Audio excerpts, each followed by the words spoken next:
Can you hear me?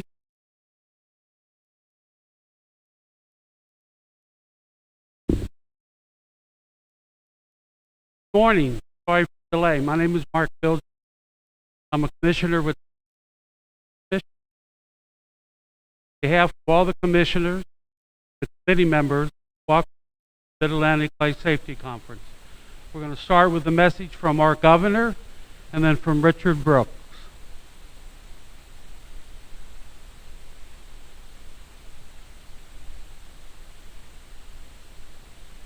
Good morning. It's an honor to join you for the 62nd Annual Mid-Atlantic Life Safety Conference. I want to thank all of you for your selfless actions every single day, and especially during this past year as we faced this unprecedented pandemic. Your dedication to injury prevention and life safety plays a critical role in reducing and preventing serious illnesses, injuries, and even death in our state.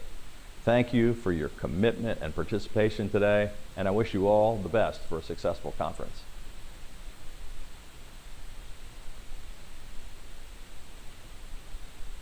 Greetings.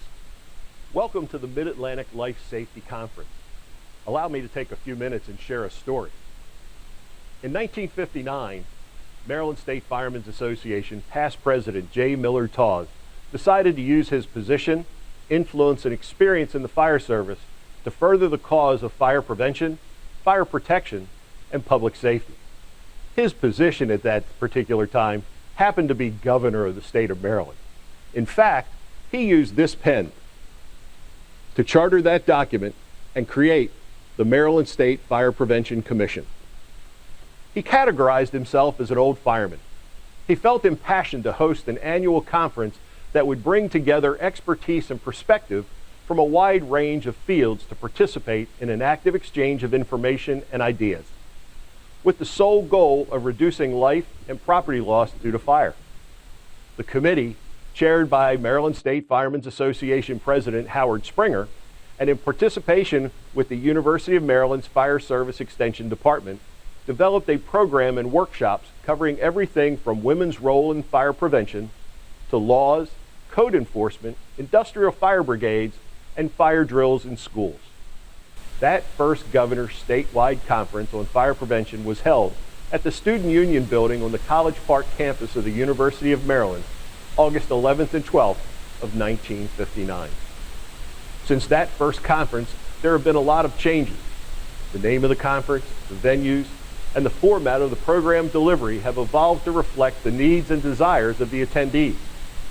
The Conference Planning Committee over these 62 years has tweaked the topics to reflect the current trends, problems, and hot-button issues to ensure that the attendees have the fullest educational experience possible. One thing that is not and never will change is Governor Tawes' original objective: to lessen the fire tragedies in which there are injuries or losses of life. As you enjoy this conference today, even though we're not together, take the time to rededicate yourself to your mission in fire and life safety. It's what we do every day. I'll look forward to seeing you again in the future. For now, I'm going back to the beach in a far-off place. Best wishes. And oh, by the way, remember a key component to this conference is networking and introducing ourselves to others. We can still do that. Take care. Now it gives me great pleasure to introduce the State Fire Marshal, Brian Geraci, for some comments.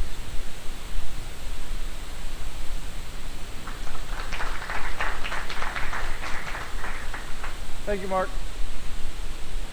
And good morning, everybody. I wish I could see everybody, but everybody's out there. Hello.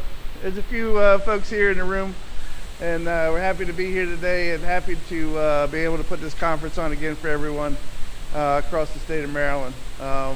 First and foremost, I want to thank the committee for all the hard work they've done this year in putting this together and putting it on.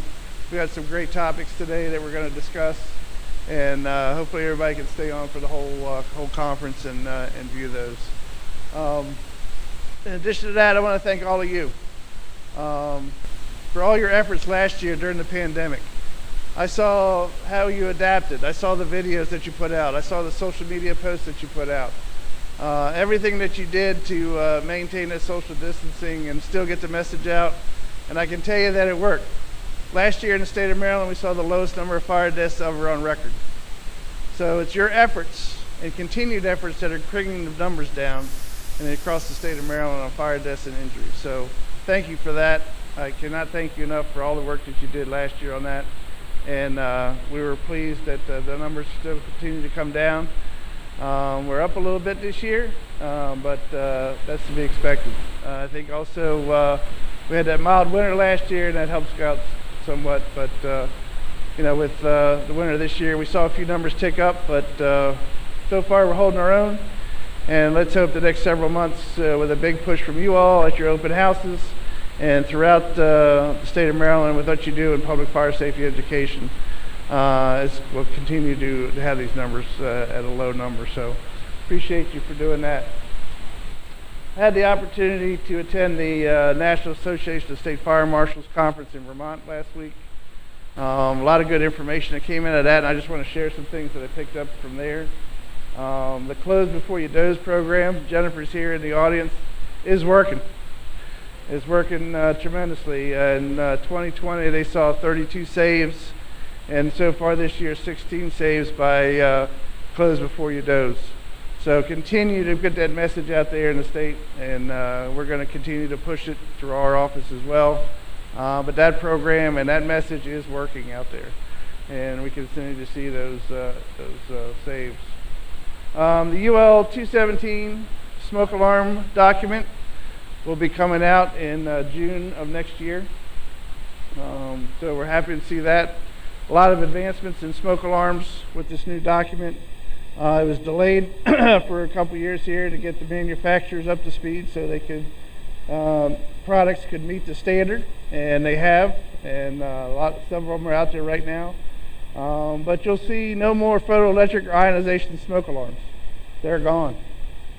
So we won't have to worry about that battle anymore. We won't have to worry about that discussions anymore. And I'll tell you, the old alarms, if you look at them, will be UL listed, and the new alarms now will be UL certified. So that's how you can tell what's new and what's old. So you start seeing those out there, that's what we're going to start seeing. Another thing that we picked up while we were there was from Nfpa, their 2020 edition of educational messages. Please get a hold of this. There's a lot of good messages in here that you can put out on social media and everything else through your departments. A lot of new information in here, and we're happy that this is out and it's going to help you all with that. So try to get a hold of that as well.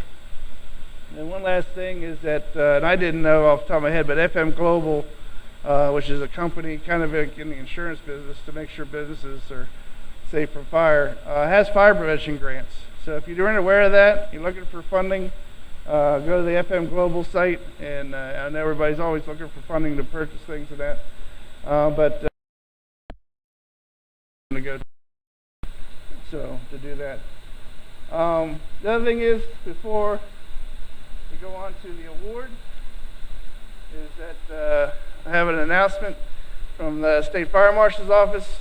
After a nationwide search, our community risk reduction program will be back up and running starting next week. And we have selected Teresa Ann Crissman as our CRR specialist for the Office of the State Fire Marshal. So we're ecstatic about that. We're happy about that. Yeah, it was, we looked all over the place, but, we found everybody home, that's where you got to look. So, but yeah, so we're happy about that. She starts during Fire Prevention Week. What a better time to start. And like I told her already, I have a long list on my desk of things that need to get done. So we're happy to have her coming on board, and very pleased with that, and looking forward to that. I'm sure all you all are as well, because now she can, instead of just focusing here in Prince George's County, which she did an outstanding job for the last 20-some years, she'll now be statewide. So it's great to have her come on board with us starting next week. So to move on, we're going to move on to the John C. Spiker Sr. Excellent and Life Safety Educator of the Year Award. The Excellent and Life Safety Educator of the Year Award is given to an individual or organization that provides significant and innovative contributions in the field of fire and life safety educational programs. As of the 2017 Mid-Atlantic Life Safety Conference, the name of the Life Safety Educator of the Year Award was renamed to honor John C. Spiker Sr., who dedicated 52 years of fire service in Anne Arundel County, serving both in volunteer and career capacity. Mr. Spiker Sr. was an advocate for fire prevention and educational programs.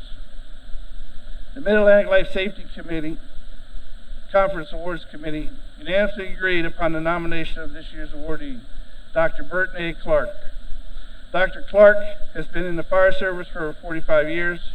He was a firefighter in Washington, D.C., Assistant Fire Chief in Laurel, Maryland, the Management Science Program Chair at the National Fire Academy, and Operations Chief during national disasters and emergencies for CDC, National Institute Occupational Safety and Health, Firefighter Fatality Investigation and Prevention Program, and the visiting scholar at Johns Hopkins University Center for Injury Research and Policy.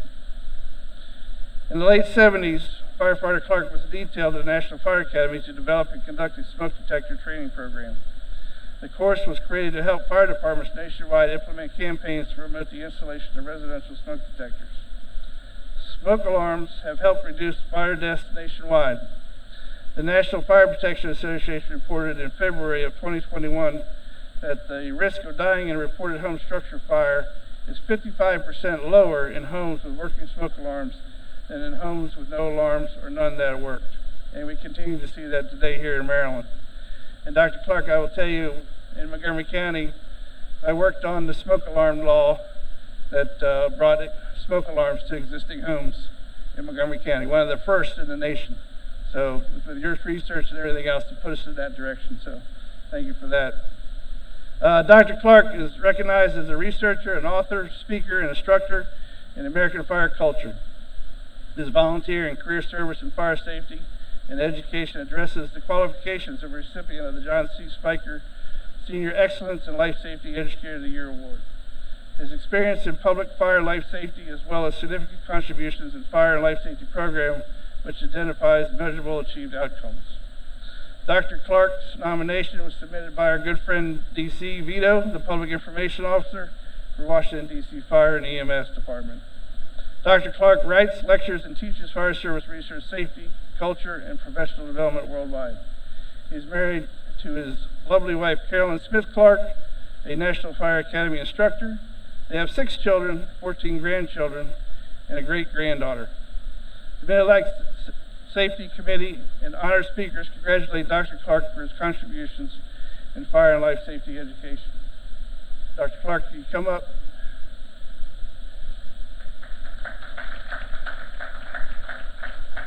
So it's a great honor to present you with this award, Doctor, and we appreciate everything that you've done over your many, many years in the fire service. Obviously, has made a difference in the outcome and saved many, many lives, so thank you so much for that. Thank you very much.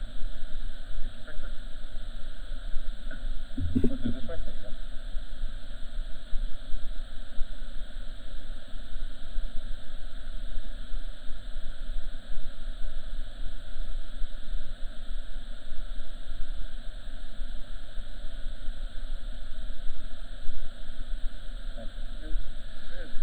Thank you all very much. I want to thank the committee, Mid-Atlantic, for this great honor. When you get to be my age, you take time when you get an audience. So you'll have to forgive me as I say thank you to the Maryland Fire Service. Those of us that are here may not realize what a significant fire service contribution Maryland has made worldwide. But I've had the opportunity to travel the world and to travel in almost all 50 states, and I cannot find a better fire service than Maryland. And to think that I was so blessed to accidentally walk into the Kentland Volunteer Fire Department in 1970, and my entire life trajectory changed. I fell in love with what you all do. And it's a wonderful profession, whether you're career or volunteer. Your only thing that holds you back is your own creativity and what you want to do in the business. It's an amazing opportunity. Anybody's success is the result of organizations, individuals and experiences that change us. I want to share a couple of those with you because you have had those experiences in your life. And it's about recognizing them, being grateful for them, and realizing that you can make a difference. When I walked into the fire service in 1970, there was no real training. They said, here's your spare gear, get on a fire truck. And that was it. Well, as it would have it, it wasn't long after I was told about my spare gear, we actually went on a fire. And there were only 4 of us on the fire truck. The paid sergeant, the paid driver, Jimmy Panetta was in the bucket, and I was on the back step. I had never ridden on a fire truck before. We turned left out of the firehouse, went 4 blocks, turned right into my apartment complex, and fire was blowing out the second floor windows. This was my first fire. Luckily, Jimmy had told me how to lay out. So sure enough, the fire truck stopped, the officer opened the door, yelled lay out, I stepped off, wrapped the hydrant, and yelled go. But then I was done because Jimmy didn't tell me what to do after laying out. I had the helmet, I had the coat, I had the boots, but I was useless. I was just standing there because he didn't tell me what to do next. A couple minutes later, the pumper showed up out of Kentland with driver only, Wayne Ramsey, who happened to be a DC firefighter. So I didn't know Wayne, Wayne didn't know me, but Wayne knew something. He knew I had no idea what I was doing because the steamer cap wasn't off, nothing was done. He gets out, he parks the fire truck real close to the hydrant. He gets out, he bends down, he starts unwrapping on the hose and all kind of stuff. And he says, get that big hose off the front of the fire truck. So it's only about, 6 feet away from. So I go over and grab the big 5-inch soft sleeve with the 20-pound coupling, grabbed it about 3 feet behind it, picked it up, swung it around, hit Wayne in the side of the head, he went down like a rock. I almost killed him. So my first fire, I could have seriously injured another firefighter. I realized at that moment, that was a significant emotional event in my life, that there was more to being in the fire service than playing softball and drinking beer. This was a life and death occupation about myself and others, and I needed to learn more. 2 years later, I became a career firefighter in Washington, D.C. Graduated #1 from rookie school. I could not get enough about the business of being a firefighter. We can never get enough about the business of being a firefighter. And we did a lot of it. Washington, D.C. firefighter, Kentland firefighter, joined Laurel. But then, now I'm pretty full of myself because I'm a good firefighter. I'm a firefighter's firefighter. But in 1974, the Laurel Volunteer Fire Department went to 3 fires where 7 people died. And all of them were dead before we got there. All of my training, all of my skill, all of my knowledge could not help those people. There had to be a better way. I had that same feeling. Something else has to be done. As the fire marshal said, in 1974, there wasn't a lot of smoke detectors on the market. But you could get them. They were about this big, cost about $65. Stratitol was the only manufacturer. But you could put them in people's homes. The Laurel Volunteer Fire Department went on a massive campaign to get smoke detectors in people's homes, and we were very successful. So successful, we were one of the first ones in the whole country to do that as a volunteer fire department. That was the first award I ever got. I got the silver, anybody know the Silver Spring Award? I received that because of that smoke detector program. What an honor. But that wasn't because of me, that was because something happened and I wanted to make a difference. Everybody can find those events in your life that you can make a difference. So here it is all these years later, and I'm getting the award, and just from what the fire marshal was talking about, all the changes that happened just in smoke detectors. They're so much better than they were back in 1970. But we're not done yet. A firefighter in Frederick County died this year when he fell through a floor in a house that did not have sprinklers in it. My heart ached over that. Why is that? Why do we keep repeating the same thing over and over and over? We've come a long way, we've done a lot, but our work is not done. Somebody out there, some 20-year-old firefighter out there, she is going to fix that problem. We're going to figure out how to keep civilians and firefighters from dying in fires. I know of no better way to commit one's life to doing that. So I'm grateful to everybody for this honor.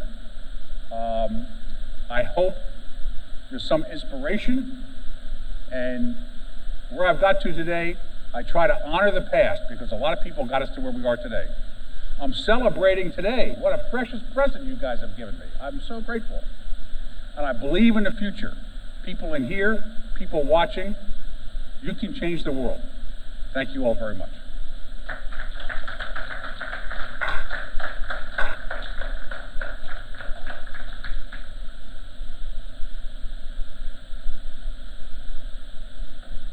Okay. Next up is, I don't know, everybody's pointing at each other. Oh, she's going to introduce you? Okay. Next up is my new Community Risk Reduction Specialist, Teresa Ann Crissman, from the Office of the State Fire Marshal.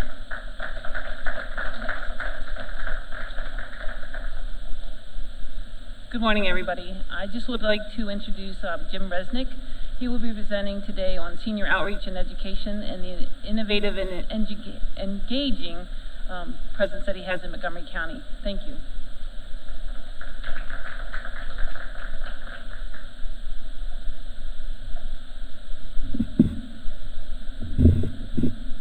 Good morning, everyone, either those folks here with us at MIFRE, and thank you for the hospitality here and all of the expertise that we have here, and also thanks to everyone who's out there in cyberspace watching us. Dr. Clark, congratulations on that award. It's very well deserved. I first met Dr. Clark, I can't count how many years ago, when I took Fire Officer 3, and you put us to task to kind of change the way that we were looking at the fire service, and you continue to do that. And thank you for your inspiration and so on. To the State Fire Marshal, congratulations on your new hire. You're going to have your hands full with her, I can promise you that, but you got the best of the best there. And thank you all for having me here today at the Mid-Atlantic Life Safety Conference. I'm used to just saying MALSC. I'm going to move this down out of the way. So my topic is our senior outreach program and senior outreach and education program for Montgomery County, Maryland. I am the happy recipient of being able to steer this program that was put together by some brilliant people who were my predecessors, and I've been able to take what they've set for me and run with it. And what I want to do is share with you all my experience, and I hope that I can give you guys some nuggets that you can take back to wherever you are. If you're in a large municipal fire and rescue service, if you're in a local volunteer fire department, any organization can try to do things that we would have been able to do. You may do it on a different scale, but you can make that big difference out there. So a little bit about me. I am a contractor now for Montgomery County Fire and Rescue. I retired after about a 27-plus year career with Montgomery County Fire Rescue. I retired back in 2014. My wife made sure I knew this was not going to be a golfing and fishing kind of retirement, and I came back about 2 months after I retired as a contractor for Montgomery County Fire and Rescue in charge of our Fire Safety for Seniors program. Currently, I serve as the Vice President. FABSCOM is the Fire and Burn Safety Coalition of Maryland. You'll hear more about that organization and some of the great work that's going on from the folks in FABSCOM a little bit later on. And in my current role with Montgomery County Fire and Rescue, I'm part of our Community Risk Reduction section, and I'm in charge of our Senior Outreach and Education program. When I explain to certain generations of people what the Community Risk Reduction section is, the way I describe it is this. Once upon a time, there was like the Fire Prevention Bureau. But the fire service, as we call it, is really no longer just the fire service. In Montgomery County, we call it the Fire and Rescue Service. Various other organizations have different names for it, but our mission is more than just fire. It's emergency medical services, it's technical rescue, it's swift water rescue, hazardous materials, high-angle rescue, trench rescue. The list goes on and on of what we do. We're stewards of not only saving lives, but also protecting the environment. So with all of these different layers of what we do, when we look at what we can do to prevent those emergencies from occurring in the first place, that's the broader community risk reduction. And we'll get into a little bit more about that. I also serve currently as a life captain at Bethesda Chevy Chase Rescue Squad. I formerly was, I worked my way up the rank structure there. I was the deputy chief for a minute or two, and I guess something told me that it was a good idea not to be a chief officer starting in 2020 because something was coming down the pike. And my hat goes off to everyone in the service, career volunteer, who has worked through this pandemic. I am also one of the luckiest people in the world. And I say that very, very sincerely on a lot of different levels, okay? One thing is I'm part of a great team. And I'm not talking about the teams that you see on your screen right now, okay? You can pick whoever you want. Maybe they're on there, maybe they're not on there, but I am on this team. My team in Montgomery County Fire Rescue Service in our community risk reduction section is the best of the best. I'm thrilled to be working with these people. From left to right, my boss, the best boss in the world, Beth Ann Nesselt. She's the manager of community risk reduction for Montgomery County Fire Rescue. Next to her, the taller gentleman, is Anthony Ramirez, who runs our child passenger seat or car seat program. Does an incredible job, comes with a wealth of knowledge. Next to Anthony is my good friend Oscar Ramirez. Oscar came to us from DC, Fire and EMS, as a community risk reduction specialist, and he is kicking butt and taking names. And the guy in the back with his finger up, well, you know what that's all about. Today, you're only getting 80%. I'm sorry, but you're not going to get 100%. The initial description of my talk for today said that you were going to get this information about 5 core areas. However, when I put in the initial information to the program leads for this, I said it was going to be 5, but there's actually only 4 core areas that we're going to talk about. So I apologize for losing that extra 20%, but I'll promise you I'll give you 100% or more while I'm up here. My goal as we're going through today is to explain a little bit about how we got to where we are with our Montgomery County Fire Safety for Seniors program and provide you, the watcher, the listener, the viewer, with practical tools that you can use for your community. And that's the thing. Your community is different than mine. Even within Montgomery County, here in the room with me today is Jim Jarbo from Tacoma Park Volunteer Fire Department, who concentrates on the community of Tacoma Park. He also serves roles both in the county and the state, but with his local concentration on Tacoma Park, what his view of and what he can do in terms of senior outreach for his community is going to be different than my view for the whole county. And it should be that way. We should be able to scale these things up and down. So that's my goal for what we're going to try to do in the next hour or so that I'm with you today. I also can't proceed without saying a whole lot of thank yous to the Mid-Atlantic Life Safety Conference Program Committee, Mark Bigler, the chair of the committee, and also from Maryland State Firemen's Association, Becky, Jennifer Williams from Underwriters Labs Fire Safety Research Institute. She's the one that hooked her talons into me and said, you're going to be a speaker today, and I thank you all for doing that. I already mentioned the best boss in the world, Beth Ann Nesselt. No offense to anyone here who's a boss, because I'm sure you guys are wonderful bosses. And also I want to recognize Fire Chief Scott Goldstein of the Montgomery County Fire and Rescue Service. I've had the good fortune to be able to travel around the state, around the nation, and even a little bit of international travel.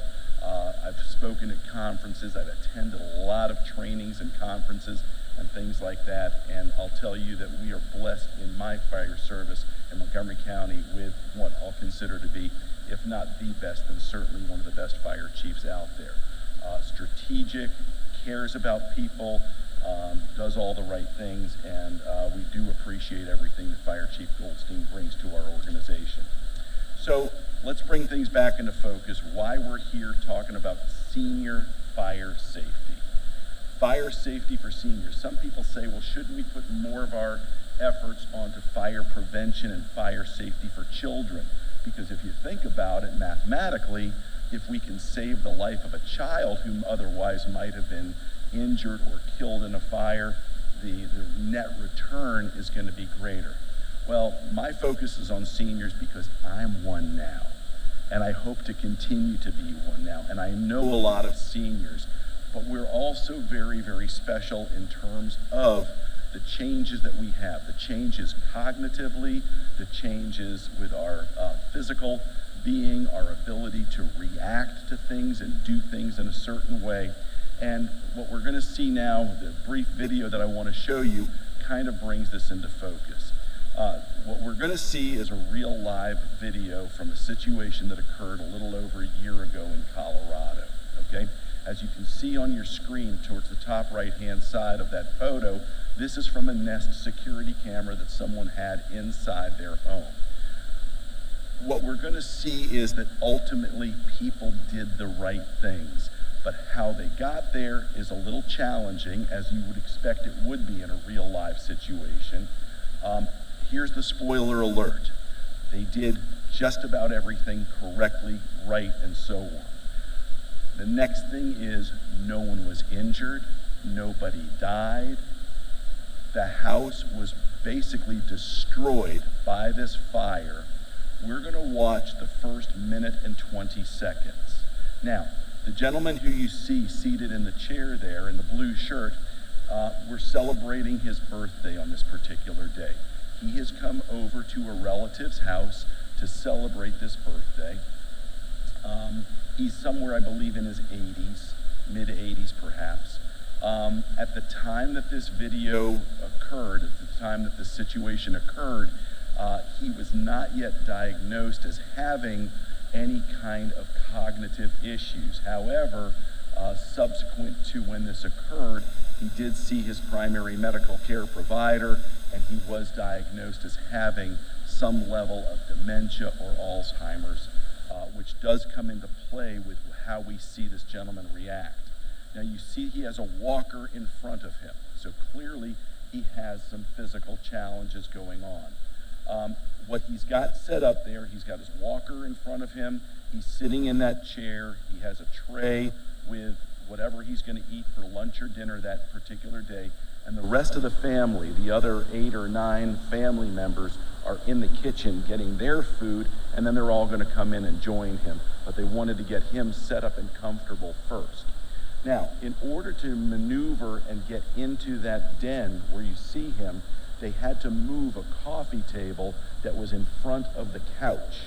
And they moved it to our left, or that gentleman's right, over towards the window that you see to the side. Unbeknownst to whoever moved that coffee table over, there was a candle on that coffee table, and clearly that's going to come into play. So let's watch for the next minute and 20 seconds to see what transpires. And there will be some sound in the background too in a moment.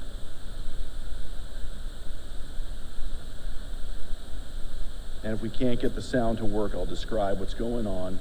We have a different view. We know what's going to happen. We know there's going to be a fire, but this gentleman does not know it at the time. There are now flames present at the top of the curtains. At this point in time, we would have expected someone to react by saying, "Help, there's a fire, get me out of here." The gentleman continues to sit here. This other family member comes in to get her purse to show a picture that she has in her purse, and she sees that's on fire. She screams, "Help, help, fire, call 911." And now she's working to get this gentleman out of the room. As I said before, his reaction is not what we would have hoped, but they are able to get him out of here. The flames that have caught in the curtain on fire are now going to start to cause some drop down. We're starting to get a little bit of rollover. We're right now probably at about the minute and 10-second mark. Family members have called 911. A family member had called 911 the instant that that woman walked in and said, "Help, there's a fire." They gave the correct address. They said there is a house fire. Everyone is getting out. They described that the fire was in the den, but everyone was exiting the house. The nearest station is a fully staffed career fire station that's 9/10 of a mile away. The first arriving engine was on the scene and deploying hose lines within 4 minutes of when this 911 call came in, yet the house was destroyed. In this case, we had a senior who didn't react as we would have expected that someone would by standing up, yelling, "There's a fire," and getting the heck out of there, okay? He was able to be helped. There was no fire detection or smoke detection device in this room except for the Nest camera, which is there more for security than for fire safety, fire protection, and so on. So a lot of the things that we instinctively think are going to be in this setting were not there. Clearly, there were no automatic sprinklers because at about this time, I would expect that the ceiling probably would have been about 150 degrees Fahrenheit or enough to make a sprinkler head pop and the water start flowing to either control or extinguish that fire. So in 1 minute and 20 seconds, we got a view into what could have been a horrible, tragic situation. And by the good graces of a family member having to come back in, they were able to do the right things. Now, if we'd heard the audio that goes with this tape, you would have heard at the very end, some of the family members were talking about, "It's not working, the pin won't come out." Those of us in the fire service instinctively think they're thinking of a fire extinguisher. Most people don't ever touch a fire extinguisher ever, except maybe when they have it in the checkout line at the home improvement store. And they never read the instructions. They've never practiced with these devices or anything like that. The time to learn how to use it is not during this fire. And also for those of us who know about fire growth, fire spread, and so on, at this point in time, that's probably too much fire for my little home fire extinguisher to even try. So ultimately, they did the right thing. They got out of the house, they called 911 from a safe location. The right things happened in terms of life safety. But we were right on a precipice. And I use this as this video to bring to focus why fire safety for seniors is a special animal and needs that special level of attention. So I like history, I like reading history. It doesn't matter what part of the world kind of history and so on. I like knowing where we came from. So this map is actually Montgomery County, Maryland from 1865. If you look towards the lower right-hand corner, there's like a 90-degree angle with a border there, and that's the District of Columbia. So this map is actually not true in terms of north. There is a north arrow shown towards the top center of the map, and it shows that the Montgomery County was broken up into a number of different land areas with landowners and so on.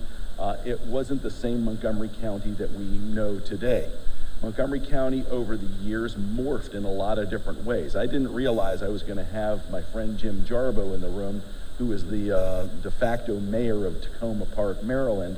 But this is a map of Tacoma Park, Maryland from the National Archives.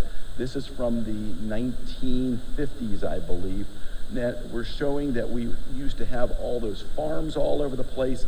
Now we've broken into subdivisions. We have plots of land. We have a road grid in these areas. and we're seeing the development that we know has occurred over the years. More recently, this is a population density map of Montgomery County. This looks a little bit more like the Montgomery County that at least I know, and that I'm sure that many of you all know. This is from the 2012 through 2016 American Community Survey. This map was actually put together based upon American Community Survey data that was created by the Maryland National Capital Park and Planning Commission.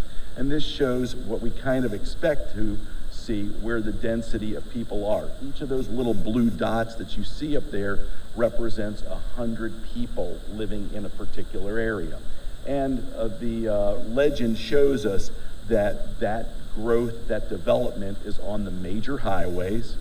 It's where the Metro Rail lines and stations are located, where the MARC line train stations are located. That's where we expect to see that kind of development. And it's no surprise, in the fire service, we have seen the same transition as the community grows. That's where we run the calls. We run the calls where the people are living. In terms of the seniors, we run the calls where the seniors are living in particular. Here is one of the first of several takeaways that I hope you have for trying to develop your specific community risk reduction program for your interest, for your community, for what you find needs to be done. The use of data, the use of charts and maps and historical data can help you sell your plans. And yes, you are going to have to sell this plan. You're going to have to sell it to your chain of command. You're going to have to sell this program to, if you're trying to get funding, to your local elected officials who are going to be funding these initiatives. And it's going to be a struggle at times. Sources of the data, the charts, the information like that can come from your local or the Maryland state or whatever state you're from, or regional planning departments. Like I mentioned before, the map that you can see in the background here was from the Maryland National Capital Park and Planning Commission. Wherever you are, there is some type of a planning board, a planning department, or something like that. Work with those partners, knock on their door, call them up. Well, I guess these days, because of COVID and masks, we may not be able to knock on their door, but find out who they are and give them a call, send them an email. Let them know what you're interested in doing. They love being involved in parts of the community that they never really get to hear from.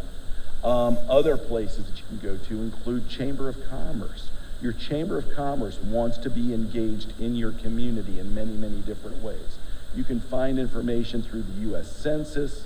The American Community Survey is actually part of the U.S. Census. And folks, that's how we find out who's living, who's working, who's doing what in our communities. These are just some examples of where you can get this information. And the key word there is probably the second word in the yellow box, and that's data. Data is king, data is queen, data is what's going to drive your ability to make this work. And in our Fire Safety for Seniors program, we are trying to be as data rich as possible. And then we'll talk about being able to mine that data and get some really good information. So, like I said before, my community, or Montgomery County, Maryland, has grown and morphed in a lot of different ways in the past 100+ years. We can look at a few key times, including after World War II, when the bedroom communities really started to expand. Again, the development of the Metro Rail system, and where people started to congregate and live along the key lines through the area. And our fire threat and our experience with fires has also morphed over those years. In 1973, I keep on talking like I like history, because I guess I do. 1973, there was a major study, a federal study called America Burning. If you have not taken the time to look this up and read it, you, as a professional, and I say that as a volunteer or career, person, but as a professional in the fire and rescue service, if you're involved with fire prevention in any way, if you're involved in suppression and EMS and so on, this study is a must read. It's amazing what they were seeing as trends that were going to be developing back in the late 60s and early 70s and where we are today. The impacts of this study, some of them were pretty quick, some took longer, but the impacts of this study were actually not both, but all on a national, a state, and a local level. Big changes to the way that the fire service was perceived.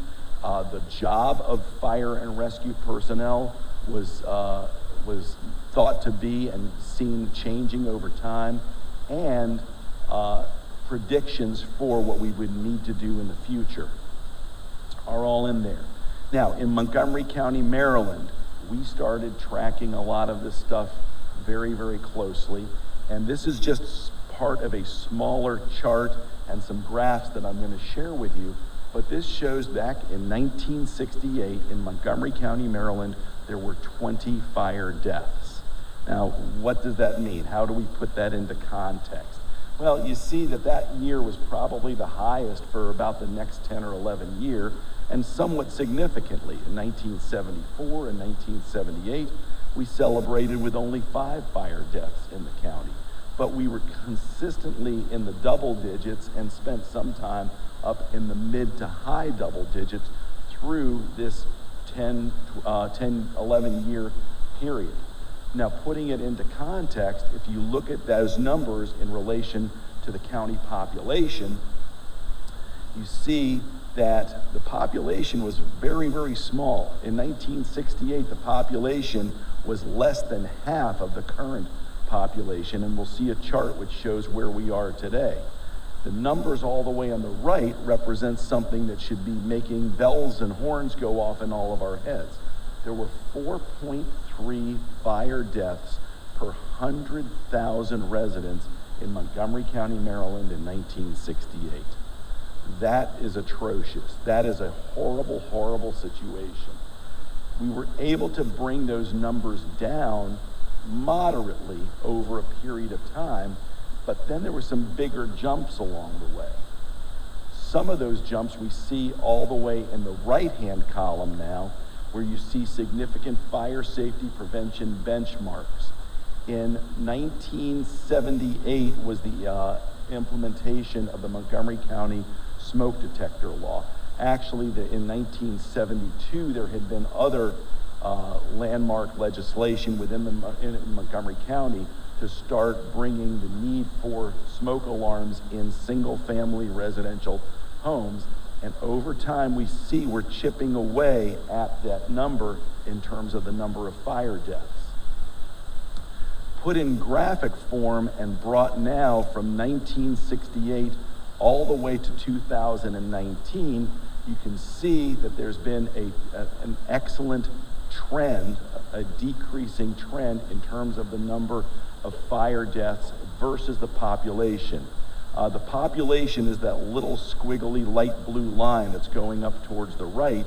You see that at the end of this map in approximately 2019 or 2020, we're up to about 1.1 million people living in Montgomery County, a little bit more than that, with a fire death rate of less than 3 per 100,000.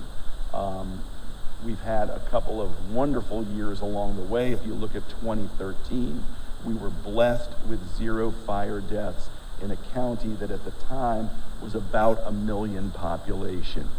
That didn't happen because of Jim Resnick. That did not happen because of senior outreach. That happened as a result of decades of hard work by our fire marshals, by our code inspectors, by the people that wrote and legislated the codes, by firefighters being out there spending time knocking on doors, engaging people at community events, not just at the open house in October, but throughout the year in as many opportunities as possible about the importance of fire prevention, and having the proper tools for fire safety.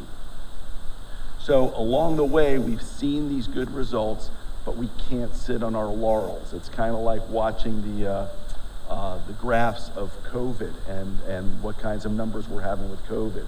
If we sit on our hands, it's going to come back up. It's a constant fight that we need to keep fighting all the time. Here's my next take home for anyone who's watching this and trying to think about how they might be able to come up with a program for their department. Make graphs with your data. Graphs do a great job of telling your story. They can be created very, very simply by using things like Excel, Google Sheets, or other kinds of programs.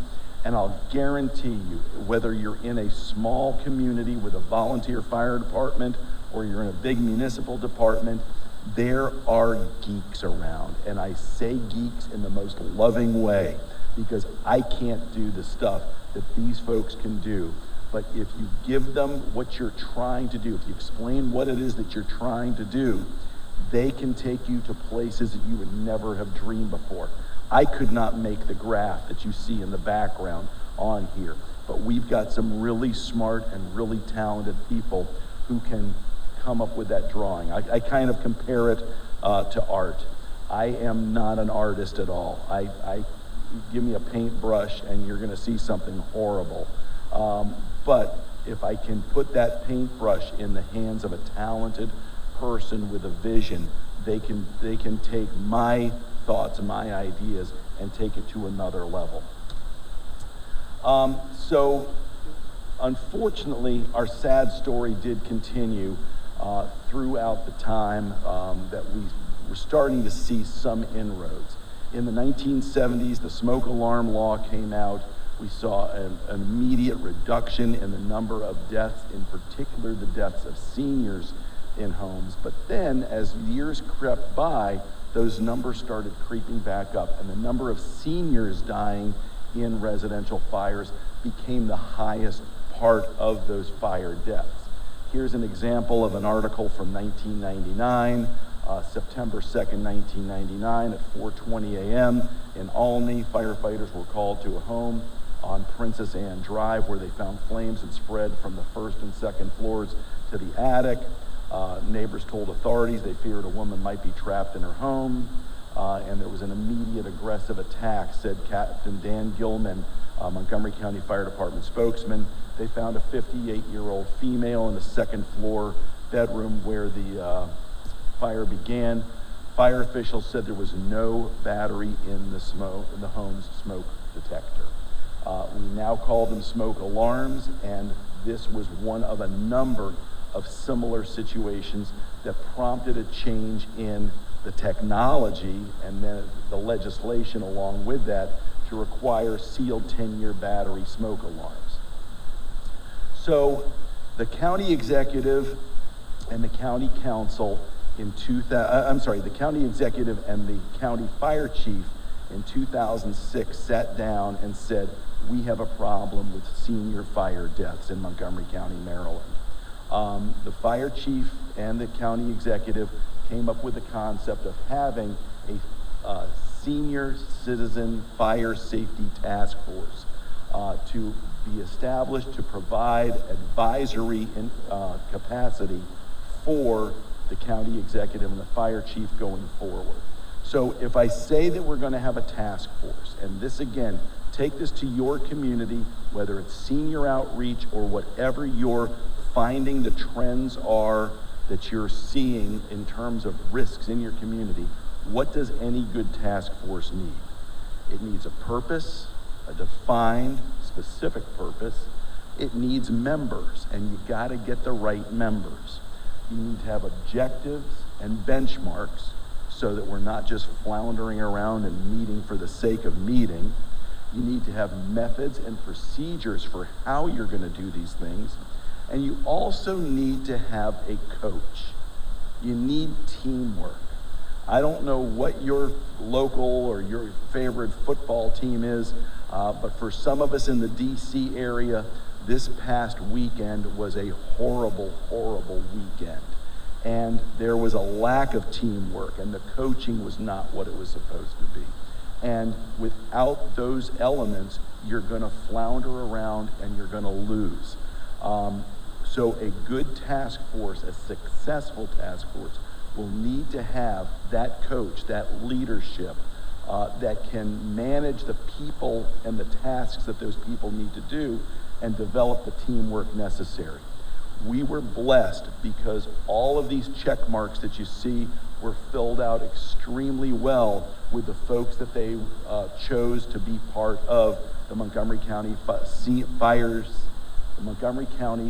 Senior Fire Safety Task Force. Ultimately, the purpose was very clearly defined. The task force must advise the executive and the fire chief on strategies and procedures designed to reduce the risk of fire-related deaths and injuries to senior citizens in the county. Sounds like it's pretty straightforward, but just to develop something like this took some work. It took some work by the folks who said, we need to establish clearly what the purpose and the goals of this organization are. They were to advise the county executive and the fire chief on approaches to reduce fire risk, injury, and deaths among senior citizens, look at demographic and community changes. Remember all that history stuff that I was talking about before, such as housing density that will affect the safety of the elderly, educational efforts to be undertaken to improve awareness among senior citizens and their caregivers, because we're starting to recognize that folks are going to need that additional assistance. Of the fire injury and death prevention strategies, the resources needed to reduce fire risk among senior citizens in the county. The task force was to look into legislation at state and county levels to reduce fire risk, injury, and deaths among seniors. And also, they took a big, this is like swinging a big bat now, encouraged the Nfpa to write standards for senior citizen housing.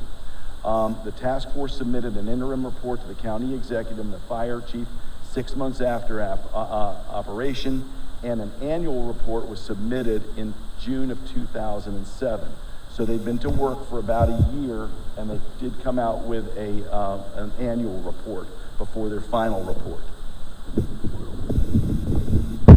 Thank you. As they're working on this report, there was a tragedy that helped to bring a little more focus to this work that they were doing. And the picture that you see was taken by someone on the first arriving unit at this house fire.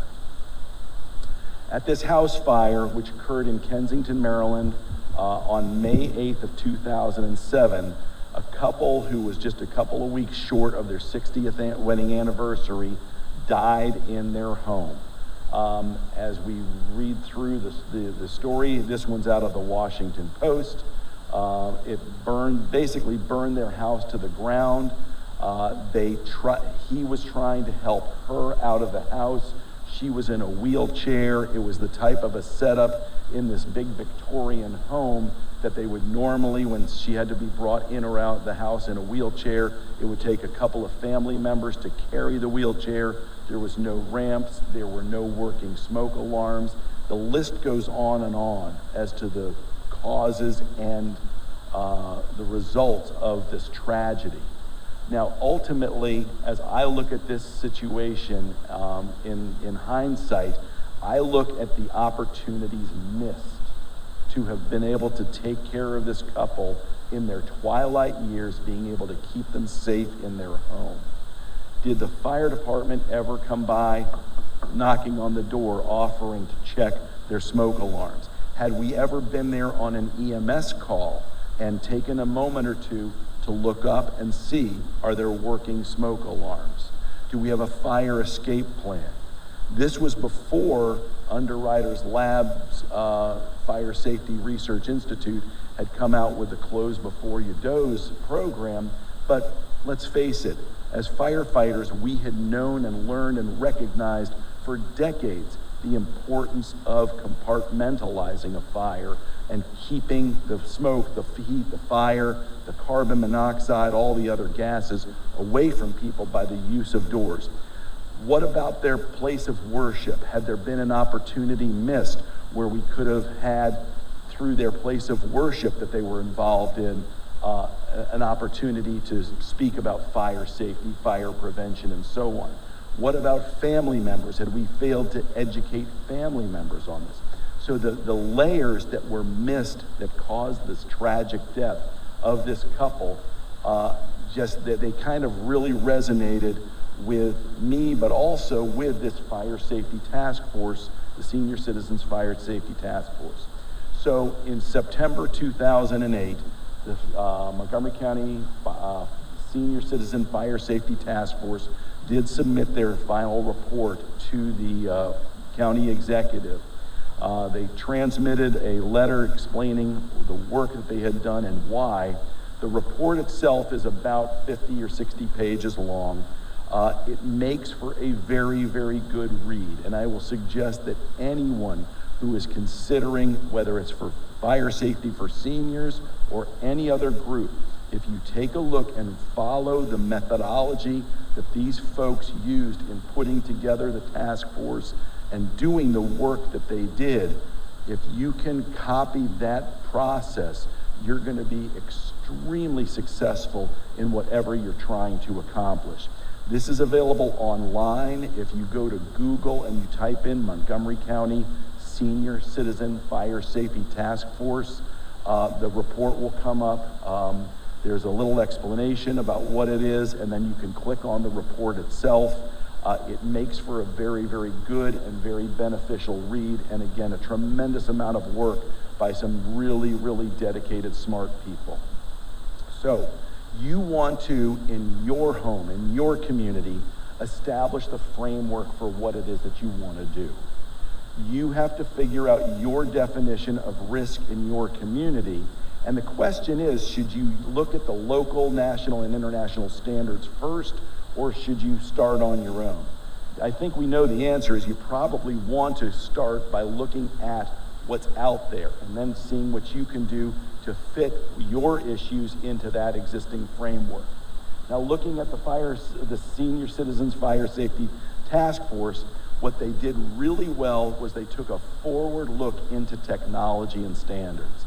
They realized that what they were looking at in the early to mid 2000s was not going to be the way it was. And what we just heard the state fire marshal talking about before with the new UL 217 standards for smoke alarms, these folks were starting to lean toward the fact that we needed to get smoke alarms that would not cause the nuisance alarms to cause people to remove the power source, the battery, or take them down otherwise, but we needed more reliable smoke alarms. That is discussed in this Senior Citizens Fire Safety Task Force report. They took a very, very deep dive into the community characteristics and demography to look at where the specific risks were. They looked at not just age, obviously, but gender, but race, but income levels, education levels, and the list goes on. And that's leveraging that other information that we talked about that you can get from the American Community Survey and other locations like that. They realized the power of both public and service provider education. Yeah, we've got to get out into every citizen that we can. Now, I just showed you a picture towards the beginning of this of my little team that I'm part of in our community risk reduction section. Montgomery County has about 1.1, almost 1.2 million residents. We have somewhere on the order of about 1,300 career firefighters and rescuers, supplemented by another 800 or so active volunteers that are riding calls. So well over 2,000, heading towards 2,500 service providers and so on. But to cover a community of over 1 million people, that 2,500, if we had every one of those firefighters and EMTs and rescuers, whether they're volunteer or career, doing this job, it's not enough. We've got to find more force multipliers out there. And that's what they talk about in this report that they put out there. They also recognize the need for advocacy and legislation. We've got to make the changes be fundamental and be structural in everything that we're doing. In working with the state fire marshal and hearing the battles that he constantly is fighting with the forces that are trying to go against residential sprinklers, it's a battle that's never over. And we have to keep fighting those fights on every level that we can. In terms of the technology and standards, one of the goals was very, very specific in terms of making sure that we would have all high-rise buildings, in particular residential high-rise buildings, be protected with an approved supervised automatic sprinkler system in accordance with specific Nfpa 1 codes. We're still fighting that fight now in terms of trying to get that done retroactively.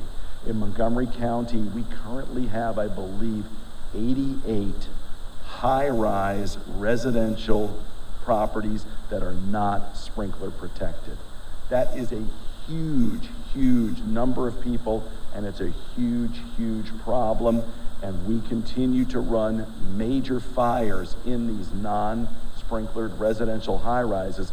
And by the way, who's living in those places now? My seniors, the people that I am one of, okay? So we still have to keep pushing towards this. We need to celebrate the victories. This is from our blog back in July of 2013.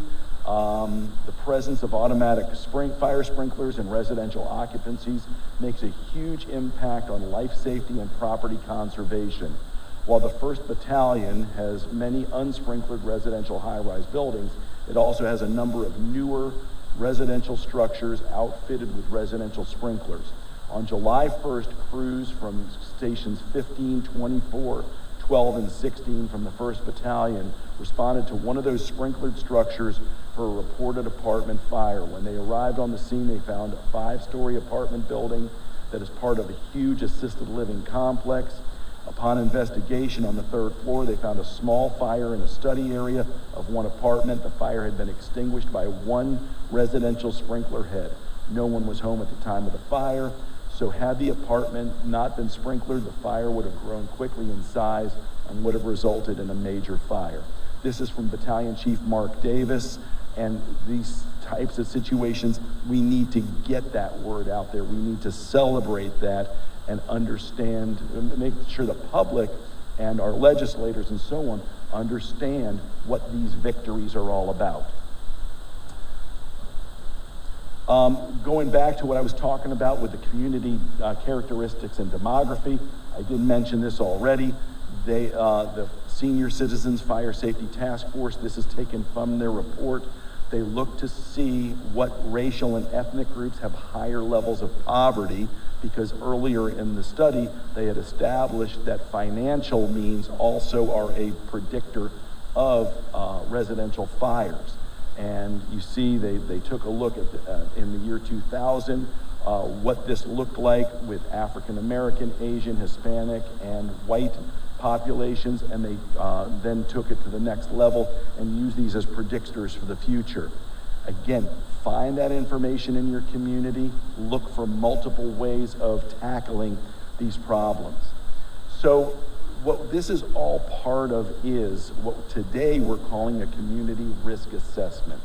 NFPA has this, NFPA 1300 is now the standard on community risk assessment and community risk reduction plan development.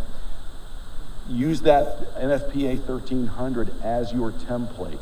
If you're going to be applying for grants, state or federal grants to help support your community risk reduction efforts, you better make sure that your grant proposal has followed the conditions of NFPA 1300. You have a much, much, much better chance of having your grant approved if you can show that you followed this process. And we've been able to do that with our senior outreach program in Montgomery County. Here's just a couple of slides from Nfpa that show how to go through step by step a community risk reduction plan and a community risk assessment as part of that. It sounds a little daunting at first, but again, given the size of the community that you're looking at, you'll be surprised at the resources that you have within your community.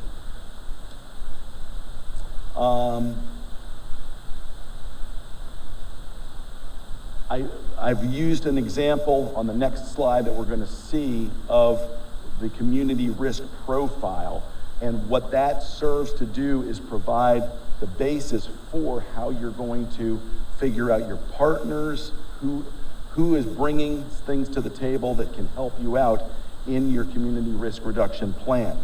So this is what the community service profile looks like. I was just starting goofing around saying, okay, if I was doing a program within the city of Gaithersburg to work on fire safety for seniors within the city of Gaithersburg, I know that there's a Veterans Administration medical facility there. I know there's the Veterans of Foreign Wars. I know there's a Meals on Wheels program. Start with those types of places that you know are out there and figure out what services they provide, who they serve, geographically the area they serve, what their contact information, website are, and so on. Make those contacts and then take those and use those groups to help spread your messages.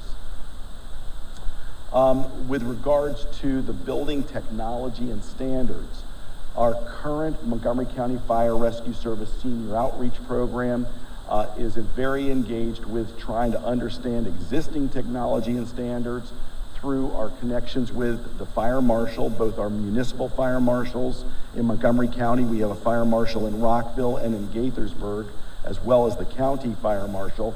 Also, we're involved with the state fire marshal's office. We try to stay on top of things that are going on with Nfpa through various educational opportunities through them. UL, as we know, is a great partner. You can reach them at ul.com or also ul.com/FSRI for the Fire Safety Research Institute. We're fortunate that NIST is a great partner in things like this. And in terms of what we want to do with senior outreach, I want my people who are involved with these seniors to understand what it is that we're putting into people's homes if we're given that opportunity, or to be able to explain what they have on the ceiling in their homes. So the way you do that is read. You've got to read the owner's manuals for the various devices that you have. We'll see some pictures of something like that coming up in a couple of moments. We look for opportunities to expand our knowledge base through participation in technical committees. Find out how to do those. If there's one thing that we've learned from this pandemic, it's that you can be in the comfort of your home and yet be serving on a national or international panel of some kind simply through Zoom. So get involved. If you can't be a member of a technical committee, if you don't have that much knowledge to be in a technical committee, you still may be able to be an observer or other participant. Get involved in focus groups if they're out there. Read periodicals and articles, especially those that have been peer-reviewed, and attends trainings and conferences. One example is right near here at the University of Maryland University College.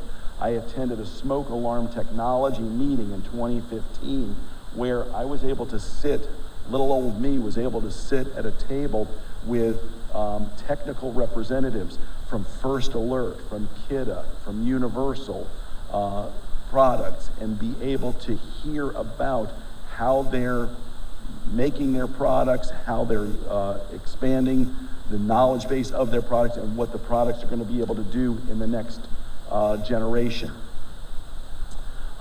Looking at community characteristics and demography, do your homework. I've already mentioned the American Community Survey, other census data. Get in touch with your local planning board, economic development office. I mentioned earlier, talk to your Chamber of Commerce, let them know what you're trying to do.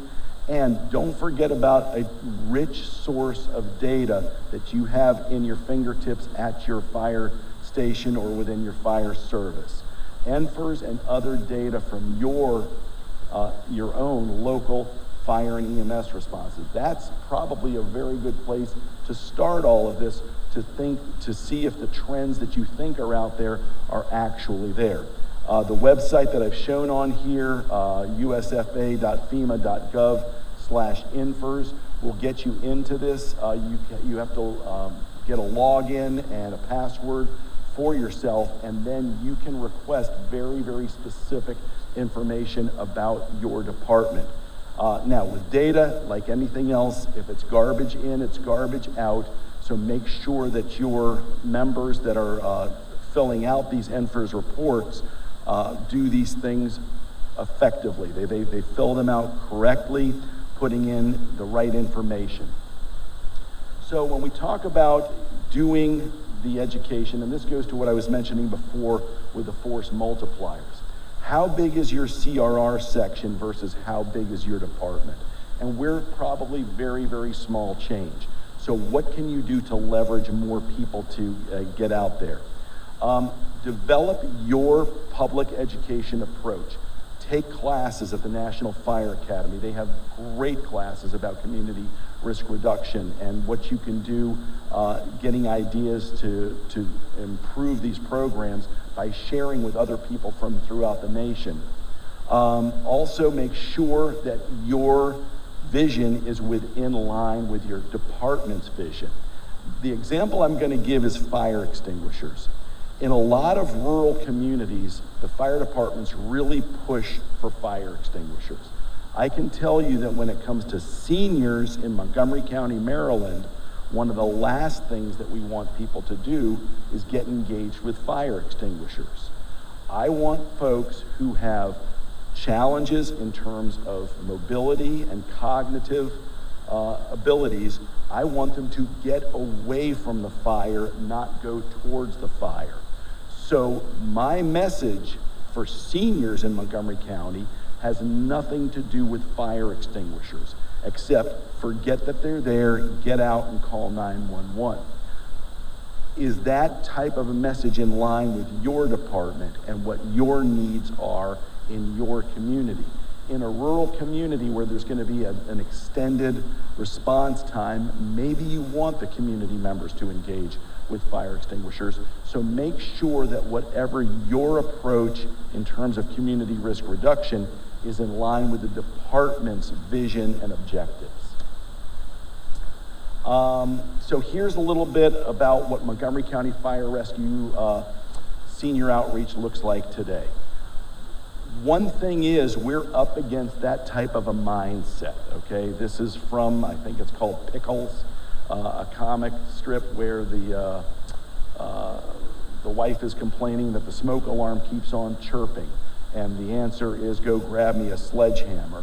Well, if they're putting this in the comics, you know a lot of people are thinking about this, and we see this. That's why we're going into homes and not seeing the working smoke alarms. So where can we start to make a difference with our providers?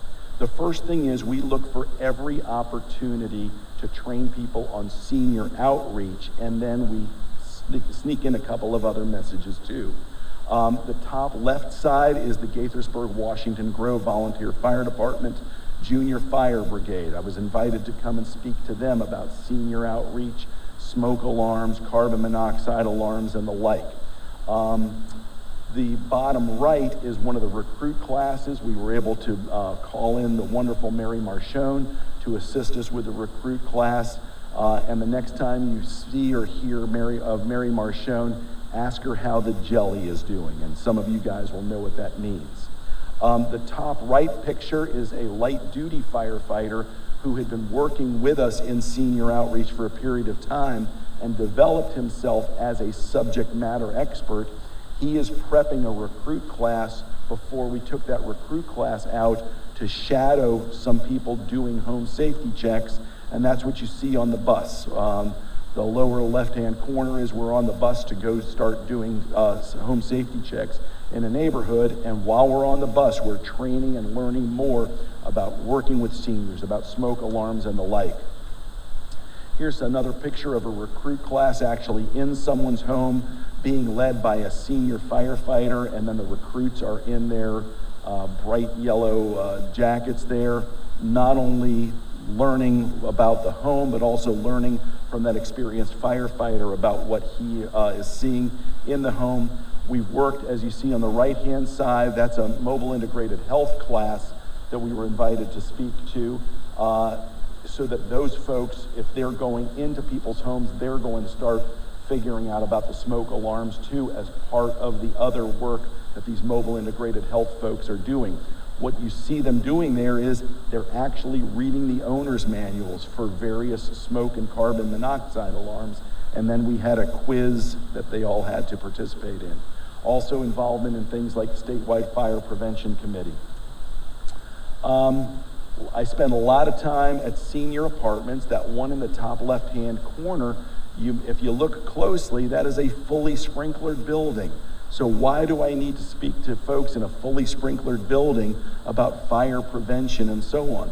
Well, unfortunately, we've seen our share of clothing fires where they're leaning over a stovetop or doing other poor behaviors, where even in this fully sprinklered building, we have a fire threat for these people. So one of the ways that I work with them is sometimes when they're going on their transportation, their bus rides, I'll join them on the bus ride and I'll spend the 15 or 20 minutes in going from point A to point B, teaching them about fire prevention and fire safety. We also work with a bunch of other kinds of groups, like you see in the top right-hand corner. That's an Asian American seniors group. When we do the home safety checks, we want to engage the residents, and we, instead of us getting up on a ladder and pushing the button to test the smoke alarms, we're going to try to engage these seniors to the extent that they can to test their own smoke alarms. We're going to empower them to do everything that they can do so that they can prove to themselves they can do it, and they can tell their friends about how they can do this. We like blending provider and public education together. What you see here is a Meals on Wheels program that we worked at with, this was with the Jewish Social Services Agency. So not only are we training the providers, but we're also training the Meals on Wheels drivers, who then have a ripple effect because of the number of people that they're gonna see.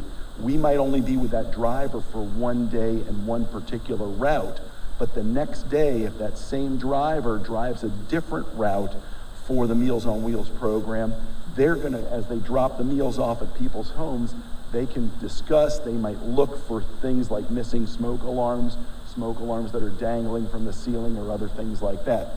We also, as you can see in the middle picture there, we engage them every chance we can. In this particular case, they're watching the Close Before You Doze video. Every opportunity that we can. The picture on the lower right-hand side, we working with realtors. We spend a lot of time working with realtors.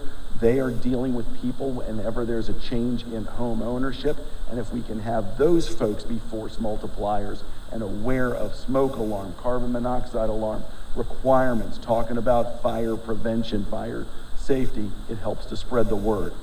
Look for other opportunities. I was able to go up to Worcester, Massachusetts after attending a conference and learning about some incredible work that the Worcester, Massachusetts Fire Department was doing in the world of community risk reduction. I went up there, spent some time with Katie Harrington, who's now a lieutenant, and Anne Marie Pickett, who is now retired, but who had set the bar very high for what can be done. Working here in Maryland with the Maryland Smoke Alarm Technology Work Group. In Montgomery County, we now have an age-friendly designation. This is something from the World Health Organization and AARP. What is AARP? I'm a member, I should know. American Association for Retired Persons, thank you very much. Through that age-friendly designation, there are a number of work groups. One of the work groups is on housing for seniors. Another work group is on employment opportunities for seniors. Another work group is on technology for seniors. We have a public safety work group. The people who you see around the table here represent the Office of Emergency Management and Homeland Security, the Office of Consumer Protection, the state's attorney's office, and Montgomery County Police. as I train these people on senior fire safety, as I train these people on smoke alarm, carbon monoxide alarm requirements, and fire prevention, again, it's force multipliers out there. And that force multipliers is a big deal wherever you can get them. So make sure you use that to keep on amplifying your message. A program in particular that I'm very proud of is our involvement with the African American Health Program, which is part of Montgomery County's Health Department. Again, look for partners out there. I can explain more about that later if anyone has any comments, questions, or whatever. We work closely with University of Maryland nursing students. I'm actually going to be getting together with a group of them tomorrow to talk about fire prevention, fire safety for seniors. And we're also looking into working in various groups in the community. My partner, Oscar Mendez, is shown in the middle picture there, who is a very, very great educator, and he's providing fire safety information in Spanish to a county resident. Look for the opportunities out there. They're out there wherever you are. Finally, we've had to make, like everyone else, that COVID-19 pivot. Instead of doing the group presentations in person like you saw previously, we do them primarily now on Zoom, and we have found that using Zoom as a platform, our numbers in terms of the group presentations are probably either comparable or even a little bit higher than what we had seen before. Maybe people didn't want to come down to the community center or the community room for these presentations. So the numbers have been very, very good. It allows us to partner with different with different people. The one that you see on the left, I had someone from the Montgomery County Fire Code Compliance Office. The one on the right-hand side in the top right, I had the lieutenant from the closest fire station to this particular community, along with a police officer who also presented with me. And we've also been out there at the COVID testing sites, the COVID vaccination sites, and so on. Every opportunity possible to push fire safety for seniors. Finally, I'm going to go back to community risk reduction as part of Nfpa. It's out there. It tells you how to do this stuff. Use that as a tool. Use that as a resource for you.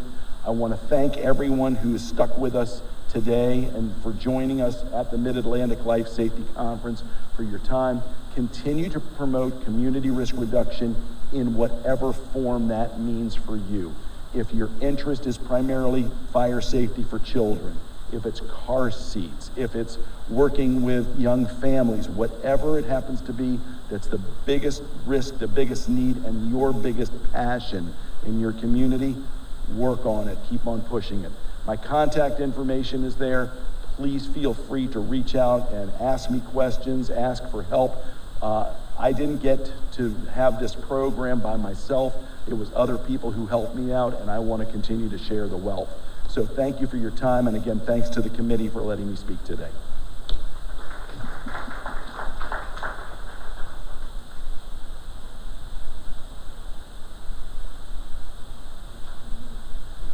You're up.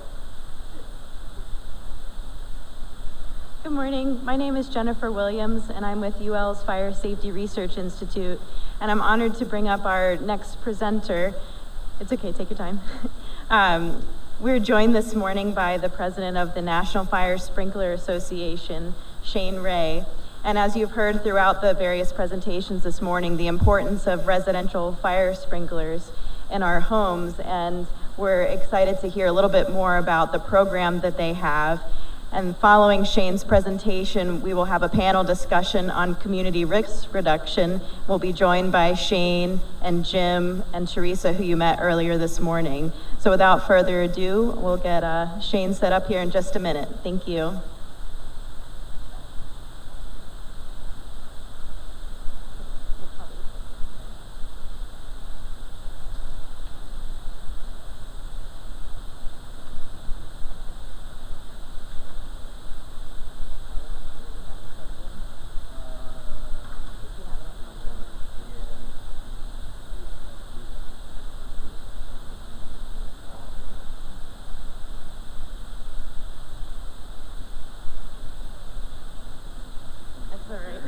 Sorry.